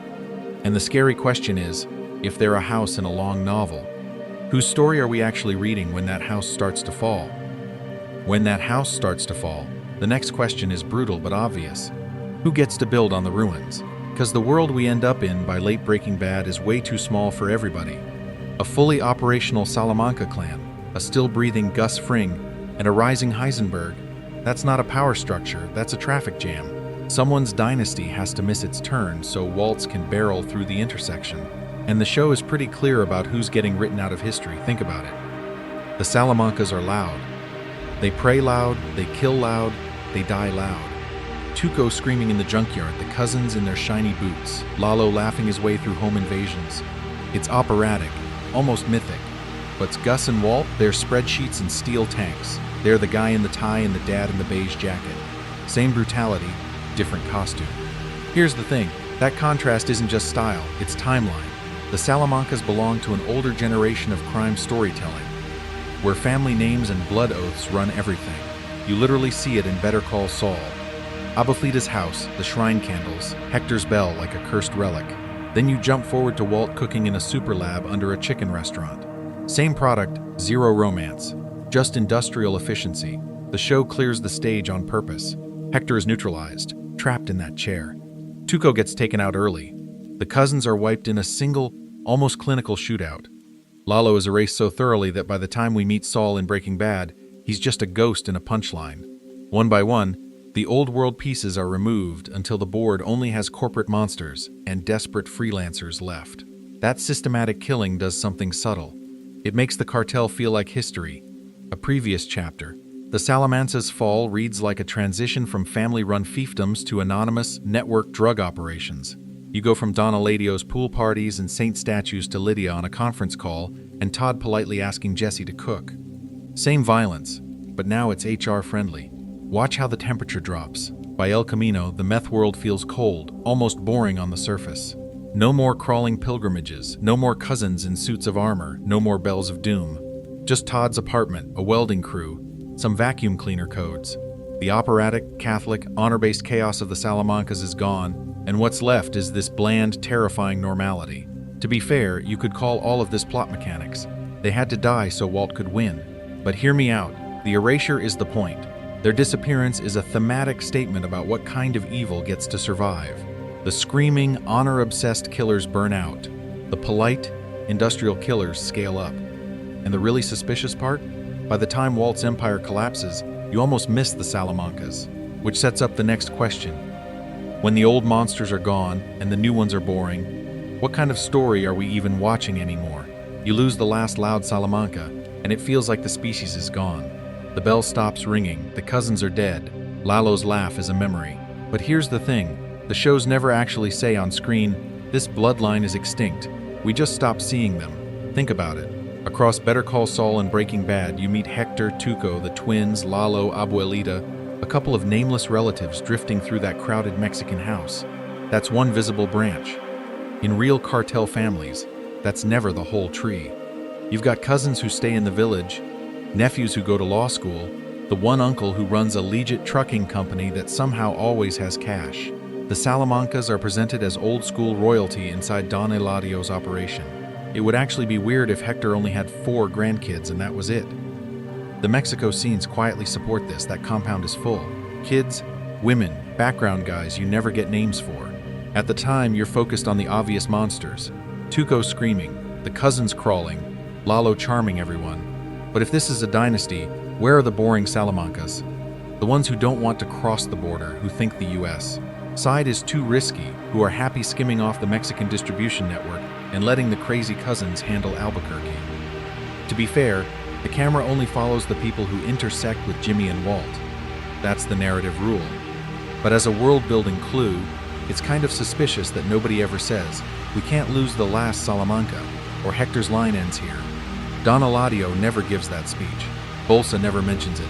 Even Gus, the guy who keeps score, frames it as wiping out Hector's crew, not purging an entire bloodline. So, hear me out. If some younger cousin or distant nephew is still in Mexico, what does that do to this universe? You've got 2 obvious paths. 1, they grow up on the legends. Tuco's rage, the cousin's pilgrimage, Lalo, who never got caught. They treat the family like saints and martyrs. And a future story becomes about reviving the old code.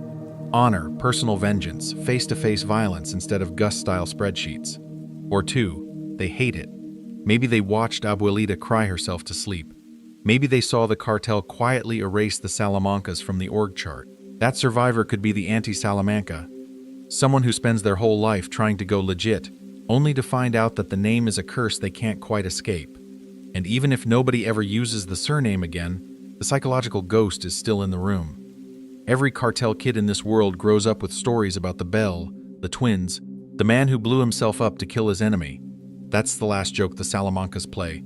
The bodies disappear, but the template for how to be a monster sticks around. Which raises an uncomfortable question for the next part of this story. If the Salamancas are gone, but their methods keep getting recycled, did they really lose, or did they just change masks? So now that the masks are changing, here's the thing. You can actually go back and watch both shows like they're secretly about the Salamancas. Not Walt, not Jimmy, the House of Salamanca. And once you do that, a lot of random cartel chaos suddenly looks like a very organized tragedy. Start with early Breaking Bad, Tuco's arc, the junkyard meeting, the office beatdown, the rooftop negotiation. At the time, it just feels like Walt's first big boss fight. But think about it from Tuco's side. This is Hector's heir trying to prove he's worthy of the name, stuck between a dying old man with a bell and faceless bosses in Mexico. Every outburst, every pipe to the face, is a guy terrified of looking weak in a family where weakness gets you erased. Then jump to the cousin's pilgrimage in season 3. The crawling, the candles, the photo of Heisenberg at the shrine. When you center them, that whole sequence isn't cool assassin intro anymore. It's a family funeral. They're literally doing penance on their knees because Tuco died on foreign soil. The saints, the skulls, the little kid watching them? All clues that this isn't just business, it's a blood religion. Better Call Saul makes this rewatch even wilder. Revisit every Hector flashback. Young Hector at Don Eladio's, the pool, the tequila, the way everyone treats him like royalty. To be fair, you kind of missed how many times the camera lingers on small things. The bell before it becomes a weapon, the family photos in Abuelita's house, the shrine in the corner that keeps growing as more Salamancas fall. Those background details stop being set dressing and start feeling like a crime. Family photo album. Now track Lalo. Go back to all his major moves. Showing up at the taco shop, charming Nacho's dad. Hopping that border like it's a speed bump. The siege at Jimmy and Kim's apartment. If you watch those scenes with Lalo as the protagonist, Walt and Jimmy suddenly look like side quests that accidentally intersect with a decades-long cartel war. Lalo isn't the new villain. He's the last serious attempt to keep the Salamanca name from being written out of the story. Here's where it gets really suspicious. Map every Salamanca power shift against Walt's rise. Tuco dies. Walt graduates from RV cook to serious player. The cousins get taken out. Gus and Walt tighten their grip on the Southwest. Hector and Gus blow each other up. That clears the board so Heisenberg can become the final boss. Each Salamanca loss is another missed opportunity for someone to stop Walt before he fully transforms. So if you rewatch it all as a multi-generational crime epic, the Salamancas become the tragic house that has to burn so other monsters can walk through the smoke. But here's the thing, when a dynasty falls this loudly, who's really listening in the background? And what are they learning for the next war? What are they actually learning? If you zoom out, the Salamancas become this living case study in how a family can turn power into a religion and then get crushed by its own rituals. Think about it. Every core Salamanca trait we've tracked is about locking the world into a fixed script. Fierce loyalty, but only to blood. Violence, but ritualized and theatrical. The cousins crawling to the shrine, Hector's bell like a death knell, Tuco's coin flips before a beating. Even their Catholic symbolism isn't about mercy, it's about judgment. Saints, candles, skulls, all wrapped around an old-school code that Hector treats like scripture. That code makes them terrifying in the short term. It's obvious why everyone flinches when a Salamanca walks in. You know exactly what they'll do if you cross them. No negotiations, no half measures. But here's the thing, the same rigidity that makes them strong in one era makes them brittle the second the game changes. Gus brings spreadsheets and front businesses. Walt brings chemistry and improvisation. The Salamancas bring a bell and a grudge. You see the double-edged nature of that power everywhere. Tuco can dominate a street corner, but he can't manage a supply chain. The cousins are perfect weapons, but useless investigators. Lalo is the closest thing they have to an upgrade, and even he's still trapped in the family myth that fear alone can hold territory.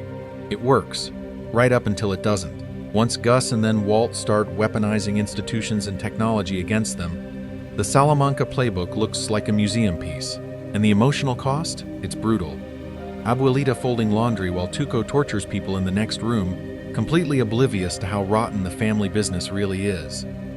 The cousins literally trained from childhood to worship a violent uncle, their entire inner life stripped down to revenge and ritual. Nacho's father, a quiet upholsterer, dragged into cartel politics just because his son brushed against Salamanca orbit. Even Saul, who never joins the family, lives in constant fear of them. His whole persona is basically a survival strategy built around not ending up in a desert hole with a cousin standing over him. Now contrast that with Walt. The Salamancas try to build a legacy through fear and blood debt. Walt tries to build one through genius and control. Different tools, same ego problem. Both men, Hector with his bell, Walt with his blue, are convinced that if they just push hard enough, their family will be safe and their name will mean something. To be fair, it works for a while. Then both empires collapse, and the people they claim to protect pay the highest price. Hear me out. The Salamancas are a warning label slapped on the entire franchise. Any empire built on ego, on unpayable debts of blood and pride, is going to start eating its. The cousins Tuco, Lalo, even Hector himself, they don't just lose the war. They get consumed by the very code that was supposed to keep the family strong. And the really suspicious part, you can already see other characters watching, taking notes, and quietly deciding how they'll build the next version. Because if fear and genius both fail, what's left to build an empire on? That's the uncomfortable question the show keeps circling back to. And the Salamancas make sure you can't ignore it. So when you zoom out, you start to realize something kind of uncomfortable. Walter White and Gus Fring only get to exist because the Salamancas have already spent decades burning the world into a shape that fits them. Think about it. Before we ever see Hector in that chair, before Tuco's first meth rage, Hector's unseen prime has already carved out the roots, the contacts, the fear. Don Eladio's pool, Bolsa's negotiations, even Gus's Chilean mystery man routine all sit on top of territory the Salamancas bled for. By the time Walt cooks his first batch, he's not inventing a new empire, he's walking into the ruins of someone else's. But here's the thing, the shows almost never frame it that way. The Salamancas are always just to the side of the main shot. Tuco is the crazy dealer. The cousins are those silent hitmen. Hector is the guy with the bell. Lalo is that charming psycho Saul's scared of. They feel like background chaos, colorful, terrifying, but still background. Until you connect the dots. Tuco is the gateway. He's the first Salamanca Walt meets, the first red flag that this meth game is way bigger than a high school teacher and a burnout former student. Tuco drags Walt and Jesse straight into cartel orbit, and that one meeting sets off a chain that leads to Hank's shooting, Gus's rise, and eventually the super lab. To be fair, at the time it just looks like Walt found a buyer. But still, another missed opportunity to realize whose house he just walked into. Then the cousins show up as Avengers. Their crawling pilgrimage, the skull-tipped boots, the candles and saints on the dresser, it all screams ritual. They're not random hitmen. They're the family's immune system, kicking in after Tuco's death. One dead nephew, and suddenly the entire plot of Season 3 bends around their need for payback. Hector becomes the bridge between eras. In Better Call Saul, he's the old school boss, terrifying everyone with just a look. In Breaking Bad, he's reduced to a bell and a stare, but that bell still kills Gus and blows a hole in the cartel structure. Same man, two timelines, one long, bitter grudge. Lalo is the last hope. He's the one Salamanca who actually understands Gus as a strategist, who can improvise, charm, and investigate. His last smile in that dark basement? That's the moment the family line really ends as a power. And right next to them is Nacho, the almost family outsider. He wears the brand, runs the corners, but he's the only one trying to quietly pull the car away from the cliff while everyone else floors it. Once you see that pattern, the bells, the saints, the red and green, the way timelines cross through Hector's chair and Saul's, it wasn't me, it was Ignacio. Did Lalo send you? Panic. You can't unsee how evident their influence is. It stops being Walt's story with cartel seasoning and starts looking like a decades-long family saga that these nerdy latecomers stumble into. So hear me out. When you stop thinking in terms of individual main characters and start thinking in terms of families and decades, who's really at the center of this universe? That's the question you have to sit with before we talk about what their erasure actually means for the endgame. So when you sit with that question, something kind of wild happens. The Salamanca story stops feeling like a side quest and starts feeling like the spine. Not because they're relatable in the usual TV anti-hero way, but because under all the blood and chaos, you recognize something uncomfortably familiar. Love, ritual, and pride that's way too stubborn for anyone's good. Think about it. Hector furiously ringing that bell isn't just a murder signal. It's a grandfather refusing to be powerless. Abuelita folding laundry while Tuco tortures people in the next room is domestic life welded to cartel horror. Even the cousins, who seem like pure slasher movie monsters at first, kneel in that shrine and crawl across the desert like kids trying to earn their uncle's approval. It's terrifying, but it's also a family reunion, just with more skulls. Here's the thing about those images. They're so specific they feel real, but they're staged like myths. The bell, the axe, Lalo's lazy little grin as he flips that switch from charming to lethal. The cousins crawl in their suits, heads bowed, surrounded by candles. Some of that is completely absurd if you describe it on paper, but on screen it never tips into parody because the show's grounded in small details. The worn rosaries, the cheap saint candles, the way everyone kisses Hector on the cheek before they go do something unforgivably awful. And that's the clue a lot of people miss when they talk about Breaking Bad as just a story of one man's downfall. The Salamancas make the universe feel old. When Walt shows up, it doesn't feel like crime suddenly appears in Albuquerque. It feels like he's stumbling into a feud that's been running for decades. Hector in the retirement home is literally a living bridge from Don Eladio's glory days to the moment Walt hits that bell and blows Gus apart. At the time, Walt thinks he's the mastermind. To be fair, he is smart, but he's also just the latest amateur dropped into a war the Salamancas have. been fighting since before he ever picked up a beaker. That sense of history is why these shows keep rewarding rewatches. Every time you go back, you notice another tiny piece of family politics. Lalo casually mentioning Mitio in Better Call Saul, and then you remember Hector's ruined body in Breaking Bad. The cousins wordlessly avenging Tuco, and then you catch how Bolsa talks about the Salamancas like a fading dynasty Don Eladio is quietly phasing out. But still, another missed opportunity for Walt or even Gus to realize they're not just eliminating rivals. They're helping erase a bloodline. So hear me out. If one family can reframe the whole story this much, what happens when you start pulling on the other threads? The Fring Empire, the White Household, the Ketlemans, the McGills, all these factions with their own codes and blind spots. If you want to keep digging into those layers, we need to talk about the next family on the board. So hear me out. You've just walked the entire Salamanca bloodline from Abuelita's kitchen to that nursing home bell. Now it's your turn in the cartel war, the comments. That's where it starts. Drop your own favorite Salamanca moments or wild theories down there. Which tiny background detail blew your mind on a rewatch? The cousins' crawling pilgrimage? Lalo casually cooking in Nacho's kitchen like it's a sitcom? Or some suspicious throwaway line from Hector that suddenly feels like a threat aimed at the whole series? Think about it. The writers hide a ridiculous amount of clues in one look, one prayer, one ring of that bell. Here's the thing. If you want to feel the Salamancas all over again, don't just hit play on a random episode. Follow a path. Start with Lalo's Better Call Saul run, from his first charming hola to that last brutal night at the compound. Watch how every smile is a setup, every joke covers a calculation. Then jump straight to Saul's first appearance in Breaking Bad, where he's panicking about Lalo and Ignacio like a man who's already seen hell. At the time, that sounded like random cartel name-dropping. Now it's obviously a trauma response. After that, track the bell. Literally. Every scene with Hector's bell in Better Call Saul and Breaking Bad, one after another. It sounds silly, but still, another missed opportunity if you don't try it. You'll see how often that tiny sound controls the room, redirects the plot, or quietly signals who actually holds power. And if you want to keep digging, we've got more cartel archaeology for you. Cue up the deep dive on Gus Fring's revenge plan to watch his decades-long chess match against the Salamancas from the other side of the board. Then jump to Nacho Varga's tragedy, where a guy who isn't even family gets crushed between Gus and the Salamancas for trying to do one decent thing. After that, the cartel politics breakdown across both shows pulls back even further. Don Eladio, Bolsa, the money, the roots, the way the Salamancas get slowly pushed off the map while Walt thinks he's the main character. To be fair, he kind of is, but not in their story. When you rewatch, go in with the Salamanca code loaded. Loyalty, faith, spectacle.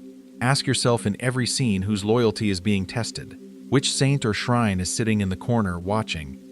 Who's putting on a show of power just to hide fear? You'll start to notice how often those values quietly steer the narrative away from what looks obvious.